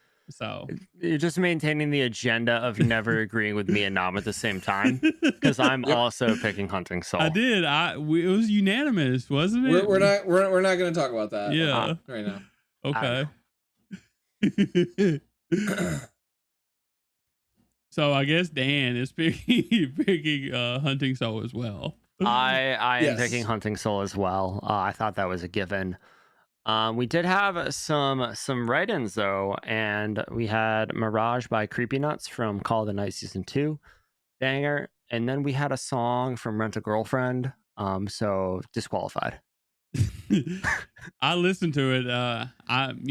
It's all right. I don't think it compares to any of this other stuff, but like it's more on the slower side, you know, and like all of our stuff is like more on like the higher energy side of things. So And the award has been won only by high energy folks like Song of the Dead from Zom 100 and Otanoke from Don. So might as well give it back to Don. mm-hmm. Well, yeah. And Kill Kiss, I forgot to mention Kill Kiss from Ava Mujika, which is actually a really good song too. So but yeah, Hunting Soul by Hiyashi is definitely the Degeys winner this year. For the guests, for the listeners, we have 12% coming in at third place. Punk's One Piece Ending 22. At second place, we have 32%. Watch Me Yaosubi from Witch Watch, and at 56%, the listeners agreed with Dan and Nam and picked Hunting Soul. I think it's a good choice. You know, you just had to be somebody who didn't want. You just don't want to be included, right? I get it. I had to pick Megumi Ishitani. I had to. It's just like I had to pick Ponko. I just have to do things. We could have just made an award for One Piece fan letter. Anime that Tyler watched the most last year. That wasn't even last year. I nominated that the year before. Okay, whatever. The episode that Tyler's watched the most out of any show, One Piece fan letter. When it finally gets a dub this year, we're gonna watch it so I can nominate it again. Next category, which is not the One Piece category. I mean, it is the One Piece. Yeah, it is the One Piece category. We originally made this just for One Piece. I know. I can see that. This is a legendary tale, and to preface this, the winners were in 2023 One Piece and in 2024 Frieren. This one's reserved for the storytelling titan. The anime with a narrative so gripping it pulls you back in every single time. The kind of series that lingers in your thoughts, hits on every level, and stands alone as a true, one-of-a-kind masterpiece. Tyler, what was your vote? So my vote is going to be Apothecary Diaries Season 2. I'm a huge Apothecary Diaries stan. Was that also directed by Megumi Ishitani? No, unfortunately not. It would be so like y'all would never hear me shut up about Apothecary Diaries if it was directed by Megumi Ishitani, because it would be so much better, even though it's already good as it is now. So he's already hating on it. But Apothecary Diaries was my, I guess, favorite show. I think it was my favorite show of 2025. So, but like, I don't know. I feel like I talk about Apothecary Diaries a lot, and like everybody that knows me knows I'm a big fan of it. So I just had to put it. Like, I know that y'all probably wouldn't put it, so I had to at least put it on here. Because I feel like it deserved to be here. So, gotcha. Hell yeah. For my nomination, I have Dr. Stone Science Future. Not one we watched on the pod, but one that released last year. This show has been really great, but this season kind of took it to a whole another level. Don't want to go into too many details because I don't want to spoil anything. A lot of big things happening, right? A lot of big fucking things happening. I almost pulled to Tyler and cried. So that just goes to show you how much like this fucking hit. It's really cool to kind of see like 4 seasons or 5, whatever it is, like come to culminate at that one moment. And I fucking loved it. It was awesome. Like this was like this season for me right now, like the only show like I go out of my way to watch like the day it drops is MF Ghost. And I was watching Dr. Stone like the minute I could last year. Oh yeah. Love that. Okay. My nomination was actually for Apocalypse Hotel. The only show on here that is not actually a sequel or returning. So I wanted to go with something that was new and more original in this case. We have a category for that, by the way.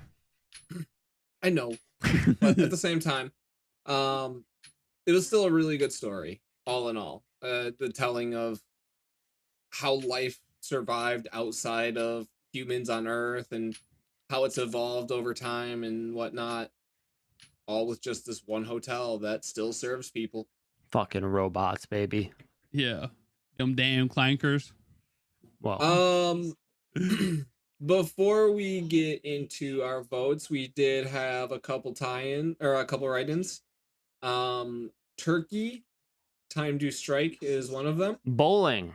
Hell yeah. Bowling. Well, yeah, bowling with a time travel. It would have been better if Okay. it was just bowling. Well, they go back to the samurai period or whatever, Sengoku, whatever the hell it is. So Is there bowling?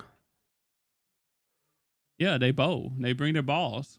They bring their balls to a sword fight? Yes. That's what I speak, bro. Hell yeah. I might have to watch Turkey. It's so stupid, but it's so good, bro. But anyways, outside of that, we also have To Be Hero X Peak. and One Piece. One Piece, hell yeah. Yeah, So that being said, think what were you gonna say, Dan? I was just gonna say we didn't put One Piece here because it's already won. Yes. And we made the award for One Piece, so we can't just give it to One Piece. I mean, the only award we give to the same person every year is Emil. So With the 3P so far, soon to be the 4P. Dynasty. Dan, what is your vote?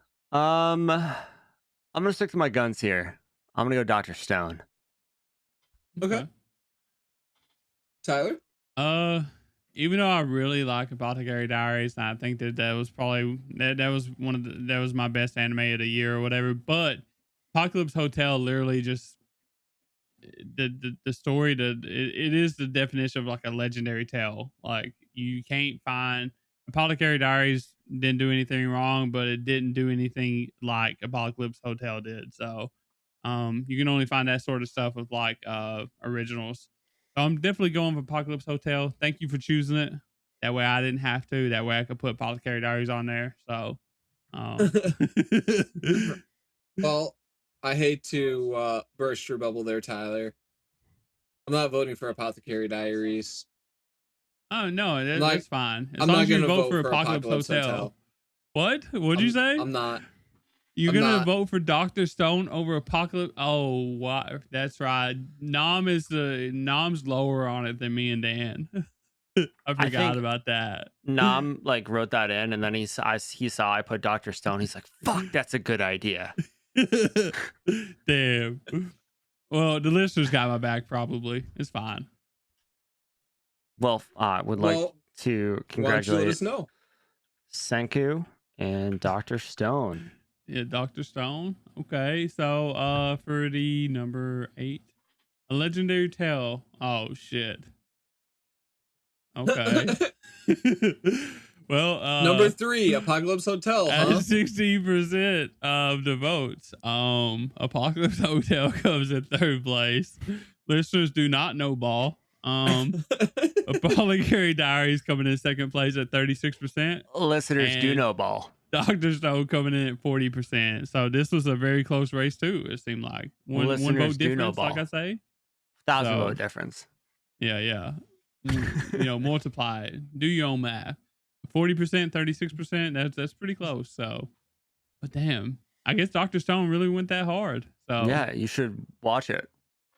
I mean, I've watched the first season, so maybe I got to finish it sometime or another. Yeah, you do. Well, awesome. For our next award, we have Throwing Money Like UFO Table. And, we all know that UFO Table has literally no budget. I mean, you guys have seen Demon Slayer, you've seen the movies. Shit goes bananas. This award goes to studio that animates like that limit does not exist, dropping jaw-shattering visuals, movie-level polish, and flex after flex of pure Sakuga excellence, whatever that means, no matter the cost. Sakuga.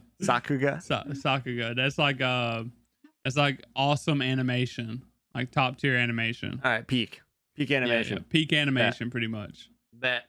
So, All right. Tyler, you go first. okay, so I got Cloverworks, which I think is one of the best studios of last year. They did My Dress Up Darling, Spy Family, Windbreaker, Fragrant Flower Blooms with Dignity, Rascal, the Rascal sequel, and Guild Receptionist. Which was low key fantastic. Yeah, they done a lot of different shows, and each show literally was like super high quality. And like most of these shows are like more slice of lifey, romancy or whatever, you know. The only ones that's not is like Guild Reception is like that's the one that's like more actiony, you know. That's true. I forgot they ruined Windbreaker and turned it into a romance. They made it better. Shut up. But yeah, I feel like that the shows like that don't get as much love as they should, and like Cloverworks out here doing work, giving me and specifically what I dream of for like my shows. So shout out to them. I had to represent them since they gave me so much love. I gotta give them love back. So would you say that the animation was jaw dropping? Oh yeah. I Dress Up Darling, like that shit, that peak, bro. Spy Family peak. I'm sure there was a lot of explosions and really cool animation in Spy Family. I think they're I think they're kind of there was like one. I dropped Spy Family. I can't watch that shit. There was a bus hijacking and like there was a lot of fighting. Did it have to go 55 miles an hour or else it was going to explode? No, it's not. It didn't have Kanye Cruz in it. So, I'm sorry, did you just say Kanye Cruz? No, I said Kanye. Keanu. Whatever his freaking name is. I want Kanye in Drive or in the bus movie. I want that. Yeah, I want Ye in Ye in the bus. He's just got the fucking mask on. Dude, total sidebar here. Did I send you guys the meme? And it was like the scene from JJK when Sukuna gives Yuji back his body and he just sees the destruction. Somebody redid that and it was Kanye turning a pack from Ye. It was so fucking funny. That's honestly great. I don't think you said that though. If I see it again, I'll send it. I'll put it in the Discord. Yeah, you got to. I mean, he's a menace, bro. He was a menace on Twitter and shit, bro. Dude, he was. Yeah, we'll put it down. I'm not gonna go into the details. Yeah, he should have been canceled, but you know he's uncancelable. But graduation, bro. All right, Nob, who you got? I voted for Mappa. Hell I know that's a little controversial, especially considering that there was a lot of stuff that they never even completed all the way. Yeah, okay, JJK.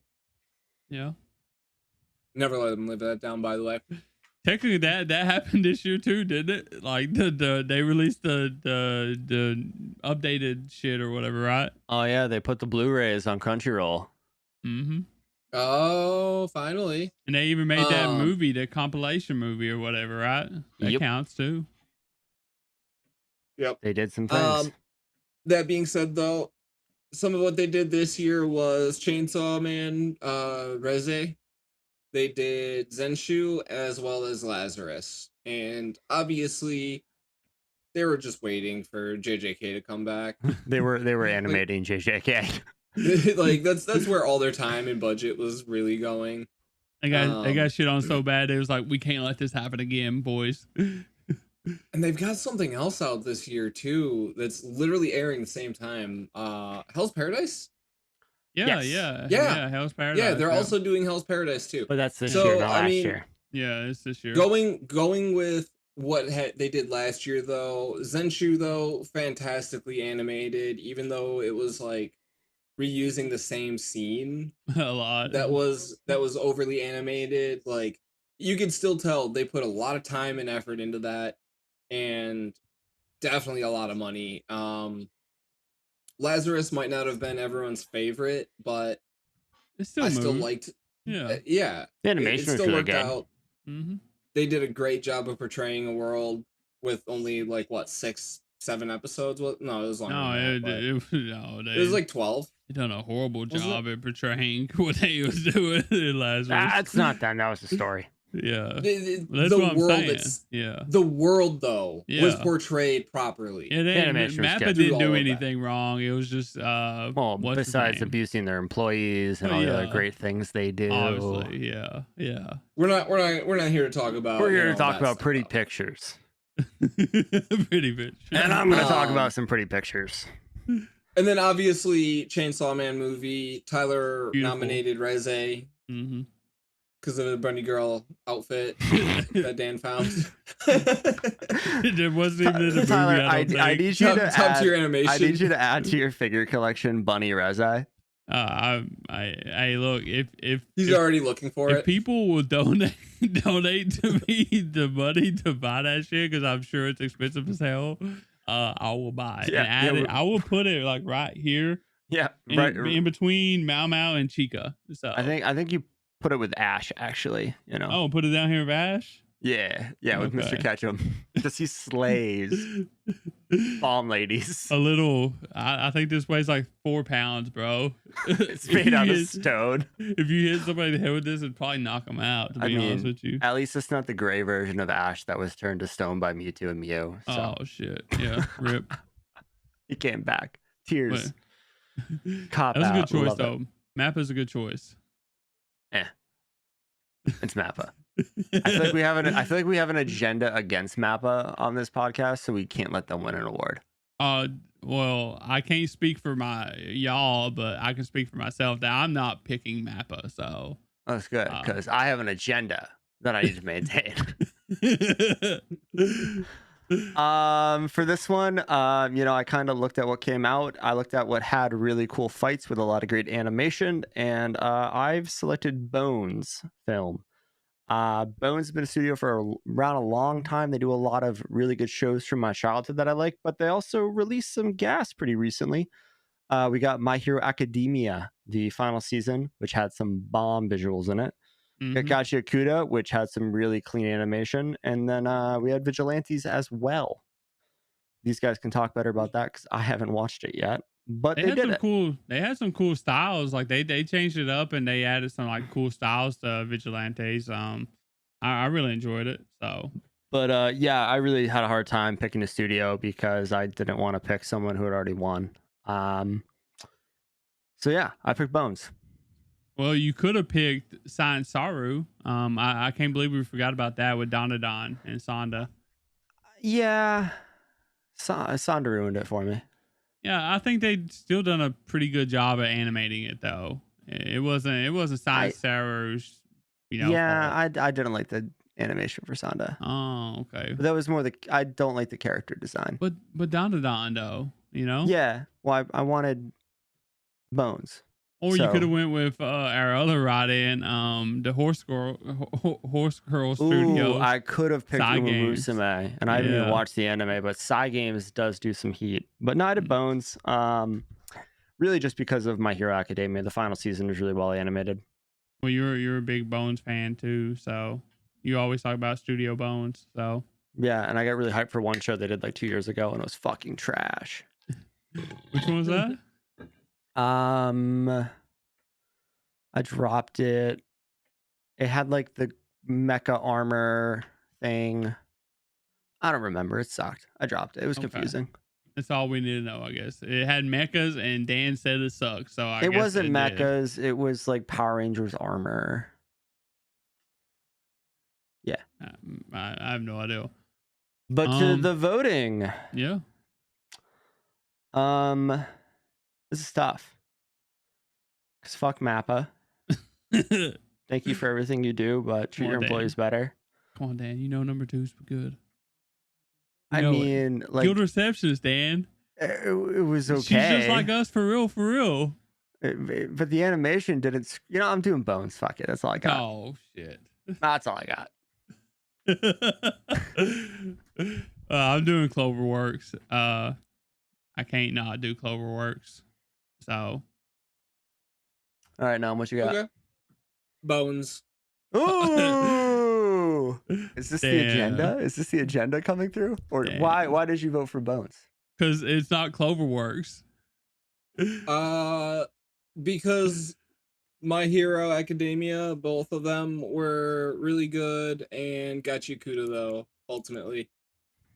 Just such a gas show. Yeah, Yeah. Gotcha My Good God. was, yeah. The fucking Blicky, dude. The way they animated that gun, let me tell you. I just still can't get over that, man. Anytime they animate up, I'm in. Well, the listener's choice is going to be going to, we got a tie for second and third with Mappa and Cloverwork. I know, Mappa and Bones. I'm sorry, shooting the gun here. Mappa and Bones at 24%. So tie for second place, basically. And first place with 52%, which is a blowout. Cloverworks. Well, Audience knows ball. They know what's up. They know the right choice. I believe you're the one who said that the audience is always wrong. So No, it depends. Yeah. On numerous occasions. It depends. I mean, sometimes they are, sometimes they're not. Most time they are wrong, but this time they are right. they're wrong unless they agree with me. With me. Yeah. unless Dan is agreeing with me, which is not usually. They are wrong. There are some times. Yeah, there is. We'll agree down the line. I know where we're going to agree. Okay. All right, Nam, get us on to the next one. Love is in the air. Hell yeah. And this one is these awards wouldn't be complete for Tyler without a little romance in the air. This one's for the Tylers. the Tylers. The couple or ship whose chemistry had Tyler blushing, screaming, and defending the ship in every comment section and on social media. And kicking my feet and crying happy tears. The pairing that defined 2025 for Tyler and reminded him all why he fell in love. So Tyler's nominee is Minato and Naruto. Yeah. No, actually not. I like that. I like that. Oh shoot. So past winners of this, we had Magari and Nakami from Insomniacs After Dark. And then the agenda came in so strong last year. With collusion.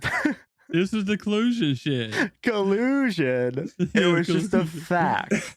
We had Isami Ao and Lewis Smith from Brave Bang, Brave Vern in 2024. Y'all literally teamed up on me to take over my own category. Tyler, I feel like I'm hearing a little bit of prejudice from you right now. I mean, no, I love them. What's wrong with a man and a machine falling in love? I love them. They just, I don't know who I picked last year, but it wasn't better than mine.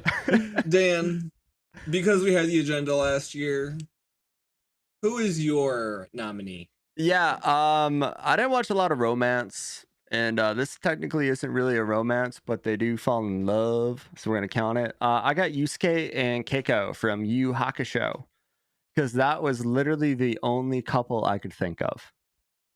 Yeah, I mean, Yusuke, I feel sorry for him. He gets abused a lot. Tyler, some people like that. Me included. Yeah, some people do. Yeah, me included. Yusuke seems to like it, so. And Dan.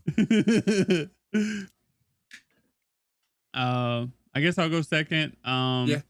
I got Kaguya and Miyuki Shiragane from Love is War. We did watch Love is War last year, me and Nam.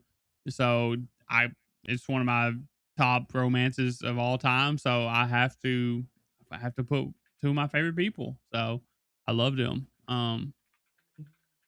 Yeah. I mean, it's just so funny. They belong together. So awesome. My nominee is going to be Momo and Ken Takakura. Okay. Their relationship is coming out more and more. Momo did not get the first kiss, sadly, but I was gonna say it kind of took a step back. She was a little slow on that one, but you know. Well, she did kind of, didn't she? Remember in school when they kind of like met and I their mean, teeth kind of clanked? But this is a lot different than that. Oh yeah, it is.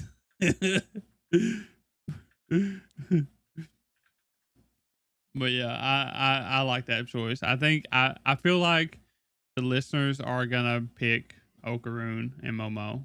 So big time. I just feel like that's gonna happen. So so let's start with the voting here. Or actually, we'll cover the write-ins real quick. We have Melfira and Duke Aristide from Past the Monster Meet Milady. yeah. I haven't watched this one, but yeah. Pause. It's a cooking show. It's a cooking show, by the way. It's like Dungeon Meshi, but without the dungeon. So sure. So then we also have Gojo and Marin from My Dress Up Darling. Yeah. That's a great choice, honestly. If if we didn't watch Love Is War, that'd probably been my pick. Either that or Fragrant Flower. So that. Oh, I guess it's my turn to go first, huh? Yeah. What you got? You know what? I'm gonna do Tyler a solid here. I have no idea who these characters are, but if he recommends them, it's his category. I'm gonna go with Momo. I'm just kidding. I'm gonna go with Kaguya and Miyuki. I was gonna say you can't do me like that. You can't. It would have been pretty. Agree. It would have been pretty funny if I did, though. I'll go with Tyler's vote on this one and not pick his. You almost broke my heart, Dad. I'm gonna leave it. I'm gonna leave romance to the expert here.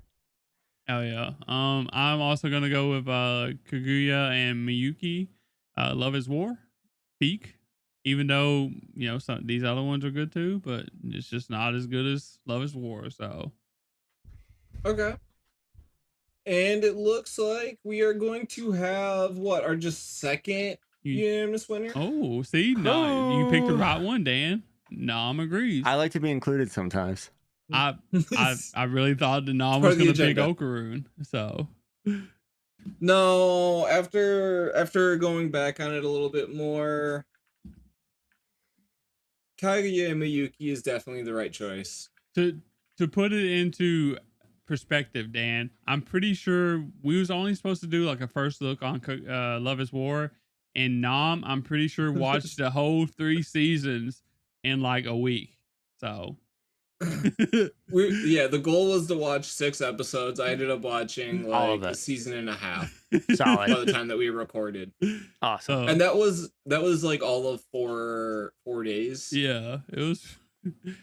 Shout out to the dub. The dub is phenomenal. So to be fair, yeah, a lot of that was just Ian Sinclair. Yeah, Ian Sinclair peak. He's Brooke is the narrator. Yeah, he literally makes that show so good. So, with that being said, Love Is War, Kaguya and Miyuki wins the Degeys, and let's see who the listeners picked. We got with 8% of the votes coming in last place, Yusuke and Keiko from Yu Yu Hakusho. Second place with 28% of the vote, we have Love Is War, Kaguya and Shiragane. Don't know. Apparently, y'all have not witnessed Peak. Go watch it, please. With a majority of the votes at 60%, it's Momo and Okaroon. I had a feeling that Okaroon and Momo was going to run away with it. Dan. Everybody loves them as a couple, so it is what it is. You're wrong, but it is what it is. I mean, like, they held hands. That's cute, right? Yeah, yeah. I mean, Okaroon's over here kissing different chicks, dude. I mean, that's a rocky relationship right now. Yeah, I mean, she's got a real big Momo. uphill battle to fight. Kissing aliens too. Fuck yeah. Alrighty then, for our next award. It's a new one. We said we were gonna do it, we fucking did it. But well, unfortunately, last year we promised we'd give the man, the myth, the legend, Kriegs his own category for the Degeys. And we asked him for his top 3 waifus / best girls from the illustrious world of Krieg shows. If you're unaware, our friend is a fan of ecchi, fan service, and borderline hentai. And now it's time to crown the ultimate queen. We have not watched any of these shows. We are going solely off pictures. And I'm hoping I don't know plot lines because it could tragically affect my psyche. Who takes the throne for Krieg's most unforgettable waifu of 2025? And we got to get this man a body pillow. Somebody's got to get him one. So, yeah. You want to introduce Tills? Yeah, so we have Stella from Beheneko. The elf girl's cat is secretly an S-ranked monster. We have Takamine from Please Put Them On, Takamine-san. It's about her panties. And Graynart from Tales of Wedding Rings Season 2. I'm just going to go with the most raunchy one because I know Krieg's the best here, and I know what he likes. I was going to say, do we vote for our best choice or vote for who we think Krieg's is going to pick? I think it's a combination of both. Okay. And I'm going to go with the one that has NSFW next to all of her photos. And I'm going to pick Takamine because that girl is nasty. Yeah, I mean, if we're trying to go based off of what Krieg's would choose, that Takamine. I think it's unanimous. Because I feel like Takamine is definitely something that he would crown his at his Krieg's award if he was here with us tonight. So, with that being said, let's see what he said. It is Takamine. He said to choose the best ecchi waifu, he went with the one he enjoyed the most when he was watching the show. Wonder why. He loved watching Takamine week after week give verbal tongue lashings, set up Shirota, constantly teasing and acting perfect in front of peers while hiding her true personality. She was truly chaotic and held up to the tsundere title. The reason I chose Takamine is because she reminded me of another infamous purple-haired tsundere that I love, Itagi Shinjo Gahara from the Monogatari series. Once I made that connection, it was a wrap. Bonus points. She has a JoJo's Bizarre Adventure style stand power to rewind time by removing her panties. So. Oh, that's even better. Then I totally vote for her. Dan is all in. Yeah, you mentioned JoJo, so it's a wrap, dude. Yeah, so I'm glad we picked the right one. It was I think it was easy this year. Shout out to the other ones though. I think if I had a choice, it would probably be Stella. I think she looks pretty cool. So yeah, the abs are a little threatening. I would go with the cat chick, Granart. I mean, both of them look pretty cool. So. She's just wearing a bikini, so. She got cat ears. Two positives. But she's fully clothed, so. We didn't have no listener's choice on this one because we kind of forgot about it and put it in last minute. So also that, and we couldn't put half these images in a Google form. Yeah, you can't. Yeah. Well, congratulations, Kriegs. Somebody buy that man a Takamine body pillow, preferably in an apron. Body pillow wearing the apron, of course. Or the cat ears. Apparently, that went hard. So hell yeah. Well, awesome. We'll get on to our next one that is less horny. The new kid on the block. It's not, the girl next door, so it shouldn't be as horny. What a callback. We had a couple really big winners the past couple of years, with 2023 being Frieren and 2024 being Dandadan. This award is all about celebrating the freshest faces of 2025, shining a spotlight on the best new shows that came out swinging. Big love to the new kids on the block for making their mark and keeping us glued to our screens. And we'll start with myself. One story that took the Christopher Nolan approach, To Be Hero X. It jumped around a lot, but when you finally got to actually understand the story and connect all the dots together, everything made sense, especially when it all came together at the end, and it had a pretty satisfying payoff that is going to lead to a tournament arc. Fuck yeah. It's tragic, Nom, that we can't vote for New Kid on the Block for the To Be Hero X's next movie series or whatever, because like that's gonna be even harder in my opinion. Yeah, but we'll have something to vote it in for. Oh yeah. Well, good Hell choice. yeah. You want to go next or you want me to go next? Go for it. Okay. Well, we've already talked about this show. It's Apocalypse Hotel. Like I said, I think it's the best new show of the year. It's the best tale story of the year. It was just crazy. It was fun. It was everything I wanted in an anime, and it did it. So, yeah, that's my pick. Apocalypse Hotel, Ponko for president, and here we go. Bet. Yeah, I took a slightly different turn here, and frankly, I had to think of a show because the show I was going to pick was nominated already. But I picked The Summer That Hikaru Died, and I don't believe this is the best new show of last year, but I had to put something down. It is a good choice, though. A lot of people liked it, so. Yeah, a lot of people liked it, and I don't think it's getting the recognition it deserves because it's got like that boys love kind of vibe to it.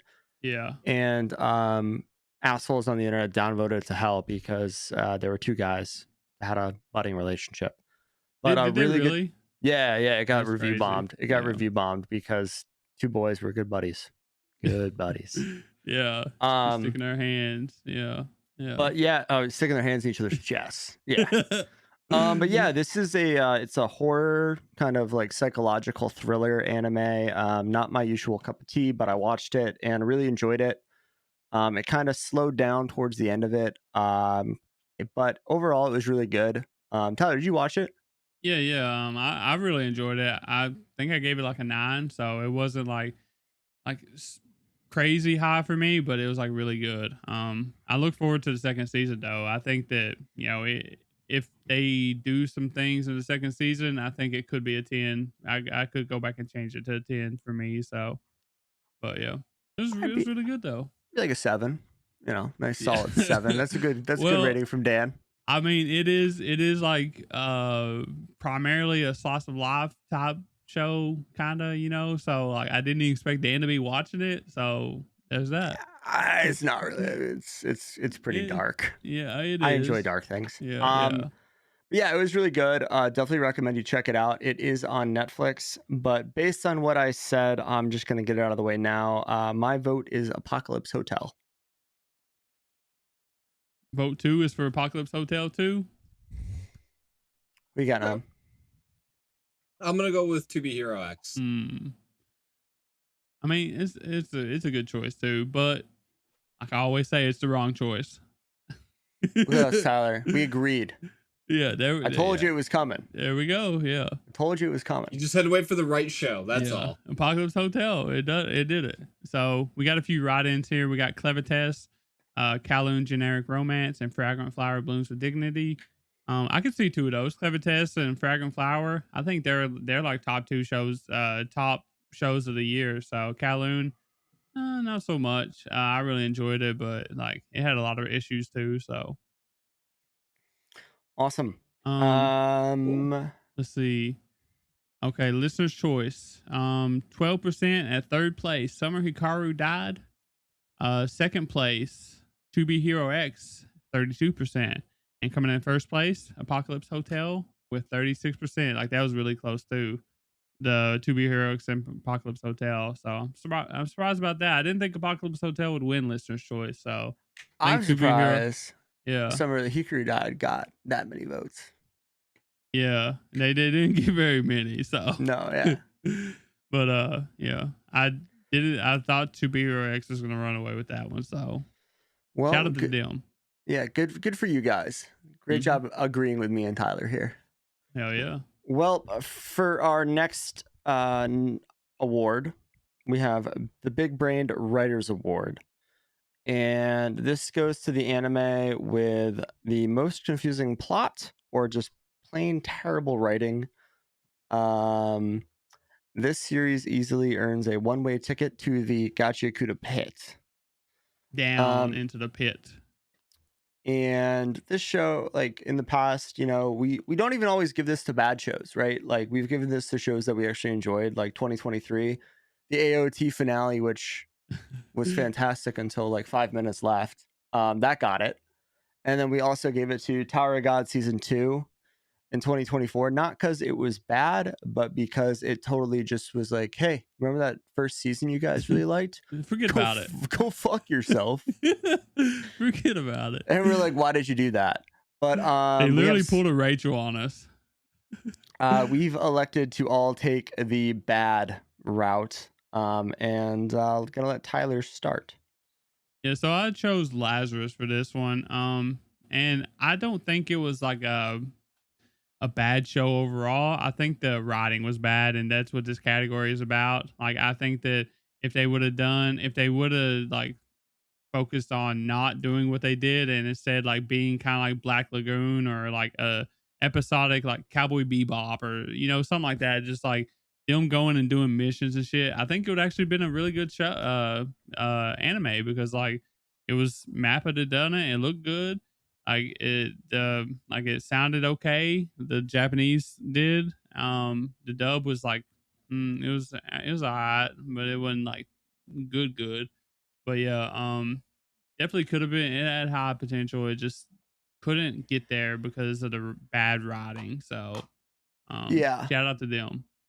Yeah, I mean, like I think I kind of want to go back and rewatch this like in one go through, right? Because like the problem with it for me was that you'd watch an episode, you'd see all this shit happen, and then for the majority of the show, you ended up back at square one at the end of every episode. But like I feel like they tied it all together at the end. And the end kind of was a little redeeming, but for like those first 7, 8, 9 episodes, it was like, okay, but what's next? Like, yeah, the whole problem was they were stalling for that long though. You know what I mean? Like it's if they was gonna do what they did, it should have been a movie. You know what I mean? Yeah, or like a 4-episode series. Yeah, hour-long episodes. You could clearly tell that they were stalling and trying to just make it to 12 episodes or whatever. So yeah, agree with that.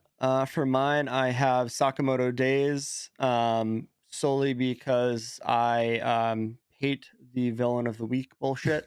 It was cool in Power Rangers back in the day, but you should be able to write a better manga than that. And that's literally it. I fucking hate that shit where it's like, oh, new bad guy dead. Oh, new bad guy dead. Oh, new bad guy dead. I've heard season 2 should be better. Nam said it was. Oh yeah, it already came out.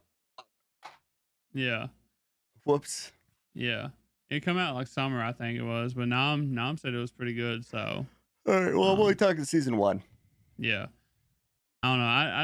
I didn't find it funny. So I think that's what it tried to be, is funny, and it just wasn't funny to me. So. Yeah, that's pretty. I would say that's pretty accurate. My nominee is for Sanda. It has a really cool premise to it, and it falls flat on its face at almost every opportunity that it can get. Especially at the end when we finally got Black Santa. But really, it was Green Santa at first until he was outside, and then he was Black Santa. And then instead of doing the coolest thing that he could have done, he decided to hug the kids to sleep like a fucking creep. Power of love. Yeah, power of love. The power of hugs. No, I'm telling y'all, when we first seen Sanda, like, we thought it was gonna be like a badass Santa just doing badass shit, and like we just didn't get that. So, nope. Yeah, tragic. Oh well. We also had a couple of write-ins. Somebody does not like Krieger. It looks like they put please put them on Takamin-san, and that might have been him who nominated this. I don't know anybody else who watched this show. And then we had Shield Hero season 4. My only question there is it worse than the Turtle arc? I mean, it's like I'm pretty sure both of these are like in the 6s. So, Oof. oh, we got one more.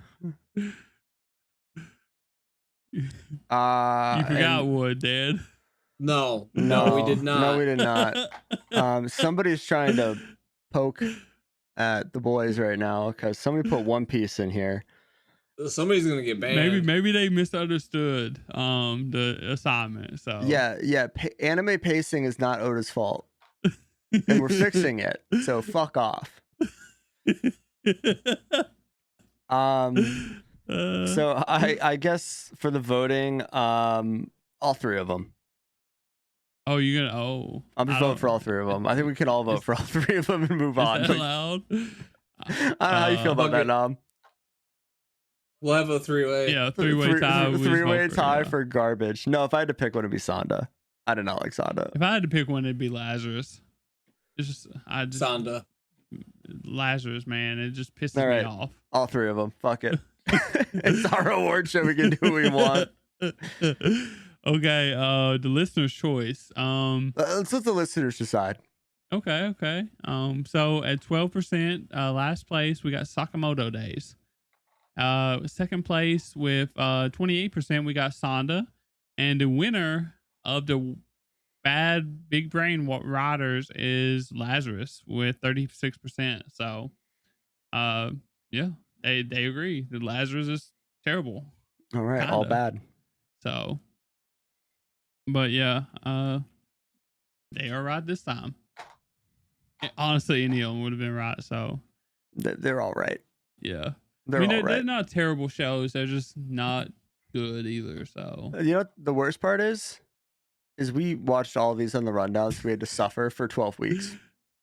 We did. At least we didn't do like a Tower of God and have to drop it. So at least it was like bearable. You know what I mean? I forgot we dropped that. That was awesome. All right, Nom, get us on to the next one. Congrats to Lazarus for sucking. Sonda. Oh, true. Yeah. They all suck so bad. You just don't even I don't care. They all suck. This one is the biggest anime simp. Couple winners, just to give you guys an idea. We've had Sanji in 2023. 2024 we had Kintaro from Golden Boy.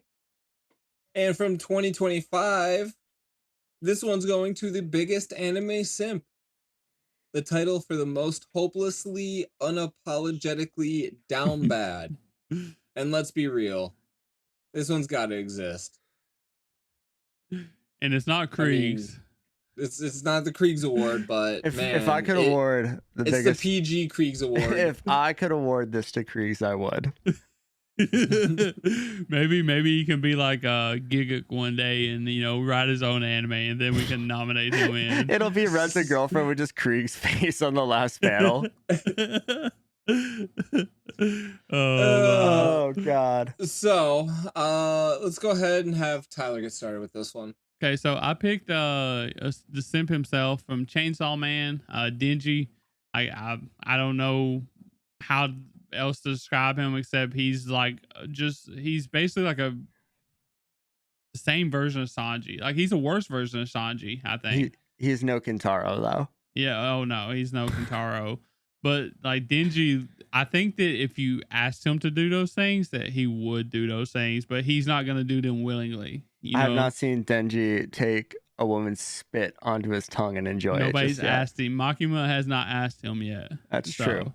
Oh, she didn't ask Kintaro. She just spit on his face. But that's what I'm saying. Kintaro willingly did this shit and loved it. Denji, I think you would have to ask him to do it, but he would do it. Denji will bark like a dog if you tell him to. I mean, I think he did. I'm sure he did. So did Sanji. All right. For my nominee here, this is another one where who I wanted to put was already on here. So I went with Mineta from My Hero Academia because I didn't watch a lot of simpy anime this year, but Mineta is definitely down bad. Yeah, down horrendous. 100%. I guess he would be the definition of anime sim for My Hero. Mm-hmm. Awesome. We did have a couple write-ins. You're not going to talk about your nomination? Oh, right. Sorry, our nomination.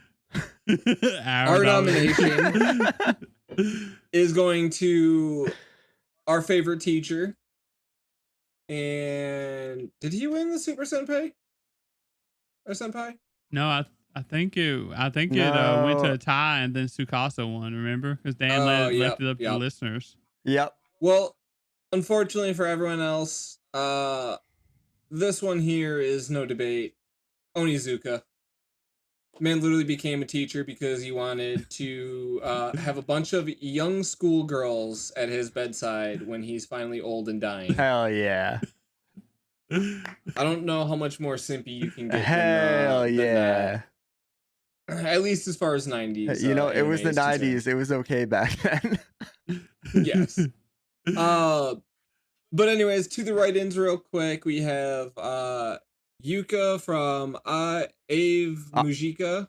Ave Mujika. Yeah. We have Kazuya from Rent a Girlfriend, aka Kriegs. That kid is down bad. And then we have Yoshiki from Summer Hikaru Died. I'm not sure about that one. I think that one's hilarious because he's such not a simp. He's just like, I miss my best friend. Yeah, like I guess you could say he's like a simp for Hikaru, but like he's not a simp for anyone else. Like he literally only talks to and shit. Like it's just Hikaru. You know what I mean? He's just a confused, depressed boy. I just don't know if you could count him as a simp. Could you? I don't think so. I don't know, but I mean, he did stick his hand in the chest, so I don't know. It's confusing, man. Well, Tyler, who's our listener's choice? I'm gonna keep it with the program kind of that we've been doing, and stick with like the 90s anime. So Onizuka, we had Golden Boy from last year. We had Sanji from the year before, which is technically a 90s anime too. So maybe that's the theme. So we're all Team Onizuka. Are we? I am. Nom nominated him. Nom. That's who I was nom for. Nommed. Okay, so I guess unanimous the third time this awards. Onizuka, great teacher. Onizuka. The agenda. Yeah, the agenda was clear on this one. We're maintaining the agenda. Kitaro last year, Onizuka this year. What's next year? I gotta find another horny 90s anime for next year, don't I? That way we can win. We gotta maintain the agenda. Yeah, exactly. Alrighty then. Who we got for listener's choice? I completely forgot we didn't vote. I just assumed Onizuka won it. Yeah. So last place, unfortunately, is Onizuka with 16%. These people don't know ball. Yeah, they just ain't watch 90s anime because it doesn't look good or something. So 28% coming in second place is Mineta, and first place landslide is Denji at 48%.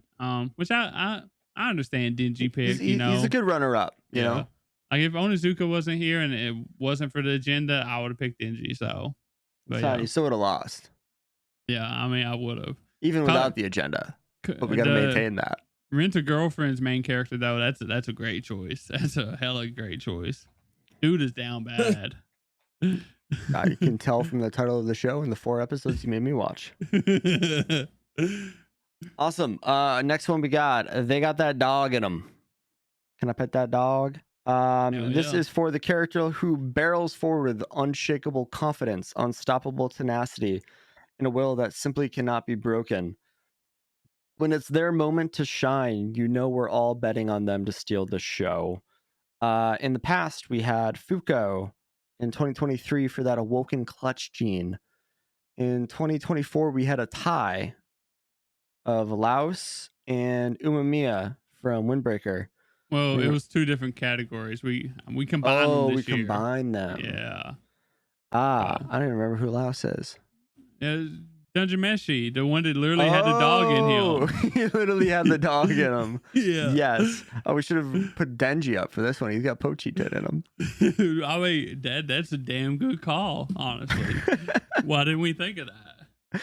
because I didn't get to watch the movie. Awesome. So yeah, with this one, I'm gonna go first. Fuck it. I picked All Might for that Armored All Might shit. You gotta have that fucking dog in you to go up against the biggest, baddest villain of all time without any powers and say, fuck it, I'm Batman, y'all. Or Iron Man. Pick your choice. Yeah, I mean, he's so like on his last legs, and yet he still does shit like this. You know what I mean? That's the definition of having a dog in you. You know. And like the thing where he's like, the mask needs to be open at my face so they can see me smile. Like that's some hardcore shit. That's some hardcore shit. That is. I ain't even watched that shit, but I watched the little clip or whatever. So great, by the way. Oh yeah. You want to go next, or you want me to go next? I'll go next. I'm gonna go with a guy who we got a very brief introduction to, but he left such a memorable impact on the show Windbreaker. Yamato Endo. You know he's got that dog in him. We haven't seen the dog yet, but we know it's in there. Yeah. He's just, from the moment that he showed up and then leapt off of that building to the moment that he had 4 of them on him at one time and they still weren't able to even do anything. It's crazy. That was, and then just before he was getting ready to get all, ready and stuff like that to go out there, he decided to just leave. He's like, oh, deuces. He's like, all right, you know what? Let's save this for another time. I don't want to kick y'all's ass right now. I gotta get back to the pound, Y'all too weak for me. I gotta let y'all train a little bit. Get back to the pound. That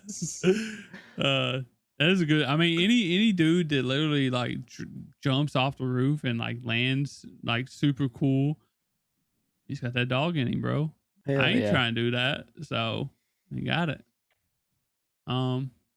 With my pick, I picked Sunraku because like I feel like he's like an underdog at like most of the fights. Like he chooses to be an underdog going into most of like the things that he does, and still like he like has the ability to come out on top somehow because like he just never stops, fighting. Just like the Weathermon thing. Like I think the Weathermon like just shows you just what kind of person he is, and like you have to have that dog in you in order to do something like he did with like Weathermon, or even with the big fish monster or whatever the hell it is.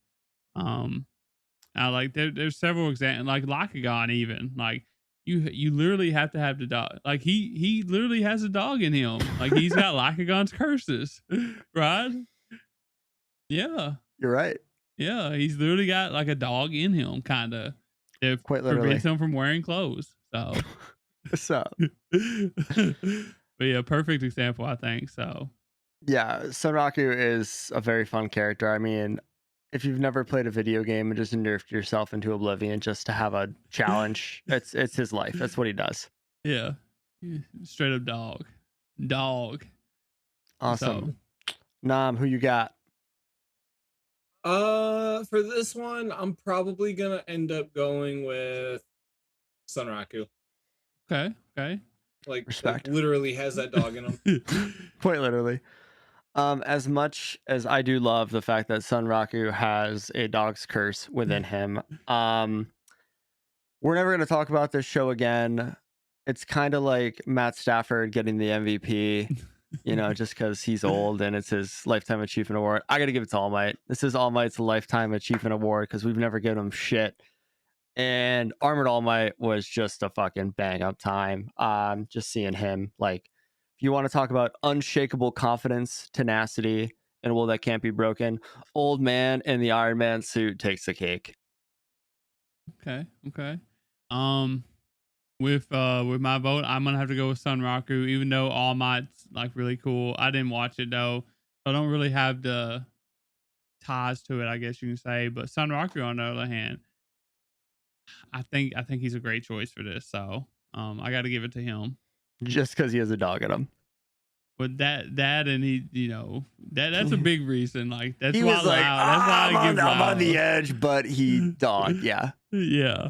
Even though I didn't really put it together that he's got a dog into him until I was talking about him. So. Hell yeah. Well, that's why we do it live. Yeah, exactly. Awesome. Well, congrats to Sunrocker for quote unquote literally having a dog in him. We need to find. Oh, we should rewatch Inuyasha next year because he's half dog demon. Cool. All right. Write it down. We should watch some of that. We should watch Boku no Chiwa. That's a long series. All right. Who we got for the listener's choice? So third place at 12%, we got Yamato Endo. Oh shit, we actually got a tie for first place. All right, they were split just like us. Yeah, so Sunraku and All Might got 40% each, so it's a tie. So you know what that means. I think this is the first time we've ever did this, but whoever when the listener's choice ties, the Degens break the tie. So Sunraku wins listener's choice. I think we got to give All Might his flowers.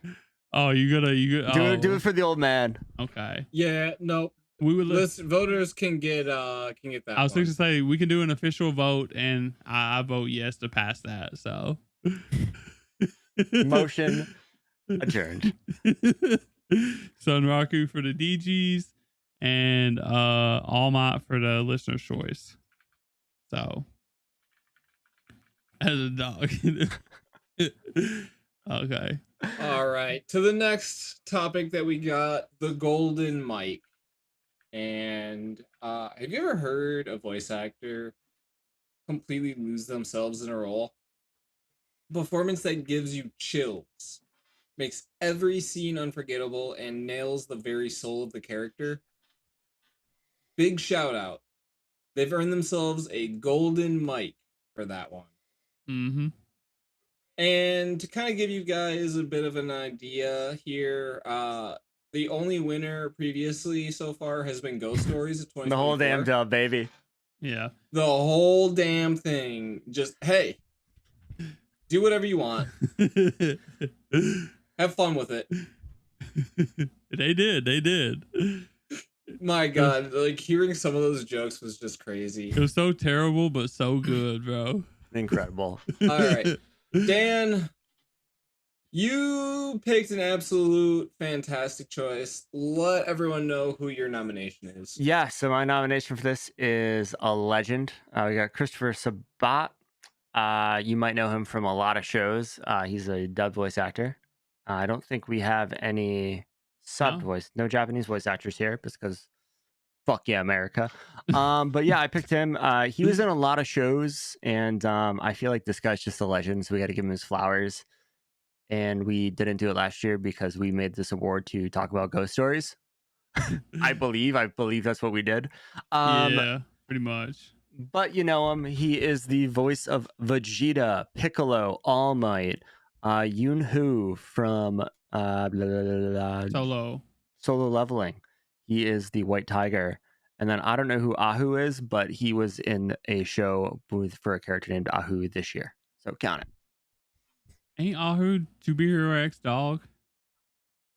Oh, yeah. So he's got that dog in him. Shit. We put him in the wrong category. Dude, he's literally got that dog in him. Shit. Missed opportunity. Fuck. But I think Dan nominated All Might for this award. Chris Sabat's All Might performance, I believe, is what I put on the poll. So yeah, I mean Vegeta and Piccolo and Daima too. We got options. Yeah. We got fucking options, boys. Yeah, you did put down Christopher Sabat as All Might. Yeah. But yeah, the guy's been in so much stuff. It's ridiculous. Even an old favorite of ours, Initial D. True. One that Tyler still has to finish watching. Yeah, you can watch him pull a switchblade on a freaking high schooler. Hell yeah. It sounds like Chris Sabat. All right, Tyler, who you got? So I actually went with Love is War this year that we watched earlier. Me and I went with Ian Sinclair. Many people know him as Brooke. He does like a lot of different things. He's honestly a goated voice actor. But the performance I think that really stands out is his role as the narrator in Love Is War. It literally elevates Love Is War to a much higher level just because it's so much funnier with Ian Sinclair doing his thing. He just makes it so peak. Like in the Japanese sub version of Love Is War is great too. Like it's a great cast and the narrator's great too. But I'm telling you, when it comes to comedy and Love Is War, the dub cannot be beat. So like it's all time dub. Probably number one all time dub for me, honestly. So be that goat. Awesome. I went with Zeno Robinson. Goat. He was Jabber. The guy made like an immediate impact the moment that he was on the screen, and so much so that I haven't actually finished it yet, but I do want to go back and actually watch the dub just to see how he performs in those scenes, because there was a lot more Jabber in the second cower. Yeah. But we also watched it with the subs, so because they didn't have the dub out at the time. Yeah. Gotta hit him with the doom doom dun dun doom doom dun dun. So we did have 3 write-ins. 2 of them appear to be Japanese voice actresses. We're gonna start with Riko Sasaki, who is Wika from Ave Mujica. Then we also have Yuzuki Watasi, who is Matsumi in Ave Mujica. And then we also have Barbara Goodson, who is the English voice actress for Turbo Granny. Yeah. Good choice. Which, if I was gonna nominate Turbo Granny for anything, it would have to be, Mayami Tanuki or Luffy. Tanuka. Yeah, Luffy. It would have to be the Japanese and she does a great job as Turbo Granny. So, but yeah, all these are great. So, peak. Hell yeah. All right. I'm going to start with you, Tyler. You don't get to be a tiebreaker. Ian Sinclair. Never was an option. Hopefully Nom's got my back. Dan? I mean, we got to go with the voice of Piccolo, Vegeta, and All Might, dude. Oh no, this is going to be a tie. Zeno deserves it too. I'm not saying Zeno doesn't deserve it. But I have to go with Ian Sinclair on this one. peak. I knew if it wasn't for Love Is War, it would have been Chris Sabat all day long. Really? Hands down, without a second guess, The voice of my that childhood. man is literally the voice of my childhood. I cannot not vote for him if he is up there. The thing is, though, is Ian Sinclair. I have a solution here, guys. Ready? What? We're gonna change the name of the award to Chris Sabat's Golden Mike, and Ian Sinclair can win. That makes so much more sense, because again, Sabat's been in everything. he is like he's been working at it was Funimation, but Crunchyroll for 8 million years, dude. Let's put this in here so we don't forget. Chris Sabat. No, hang on. I'll fix it. Yeah. I'll doctor it up. That's perfect. We solved the problems. But yeah, great stuff. The listener's choice. Oh no. I don't know if I want to say this or not, but Did Zeno win it? Ian Sinclair was number 3. Yeah, 28%. Sabat was second, and then Zeno Robinson was number 1. Yeah, he got it. 28%. Ian Sinclair third place. 32% Christopher Sabat is All Might, and 40% in first place was Zeno Robinson. That's great. I mean, I get it. If you would have put down Chris Sabat as Piccolo, he probably would have won. Yeah, well, I tried to do so. This was like about performances and like which I don't know if was Piccolo and Daima. Yeah. Okay, so that could have worked too. But I just chose, All Might because that's the only one I could think of, and Dan didn't put anything specific. So, but He's yeah, right. Well, he was in a lot of shit, so I had to say a lot of shit. yeah. But I get Zeno Robinson. Like he's literally what made me love Gachi Okuda. So, 100%. So I definitely get it. He's a character. So awesome. Well, perfect. Let's get to our last and final award, the Gas Award. This is for a legendary character that puts their foot on the gas unlike any other. Someone who defines speed, precision, and style in every turn, leaving everyone else eating their dust. And well, speaking of legends, Takumi Fujiwara is the ultimate embodiment of this award. From his insane downhill drifts in the night to his calm, calculating mind behind the wheel, Takumi turns every street into a stage and every race into a masterpiece. He doesn't just drive, he redefines what it means to be fast, proving time and again that skill, instinct, and a little bit of courage can outmatch raw horsepower, any day. Horses. Somebody say horses? All right, I'm gonna run through these nominees because it's pretty quick award for us, but it is the most important award. Myself and Nam, we nominated Katagiri Kanata, who is Takumi's student. He is the main character of MF Gosta, and he embodies this award as well. Tyler puts some horse girls or some shit. I don't know. Correction. I did not put that. I was locked out of this again. This is the second year in a row. I did not have a choice. This was pre-made. No, Tyler wrote that down exactly like that. Don't let him fool you, chat. All right. Well, I'm going to let Tyler go first with the voting here because he is the expert on this award. So I am being forced to say this. No, you're not. What are you talking about? I'm being so forced to say this. But the winner of this, my winner of this award is Takumi. What's his last name? Fujiwara. Fujiwara. Kind of like Chica back here. She should win this award. Yeah, this is Tyler over here is reciting his Ponko speech from earlier, just saying Dan instead of Ponko. Yeah, this is a really tough award for myself as well. But I also have to go Takumi Fujiwara. He wasn't nominated, but I think he deserves this award more than anyone on this list.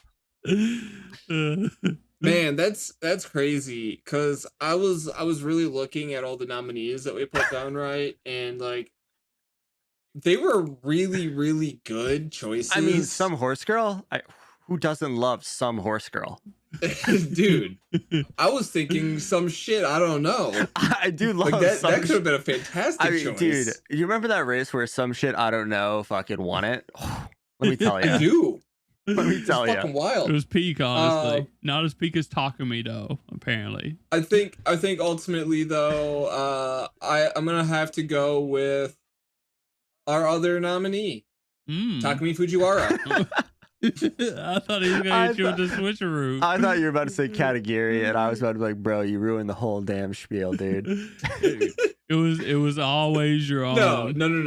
It's always gonna be Takumi. And interestingly enough, when we look at the listener's choice, nobody voted for anything, but I believe it was 3,111 people wrote in Takumi Fujiwara.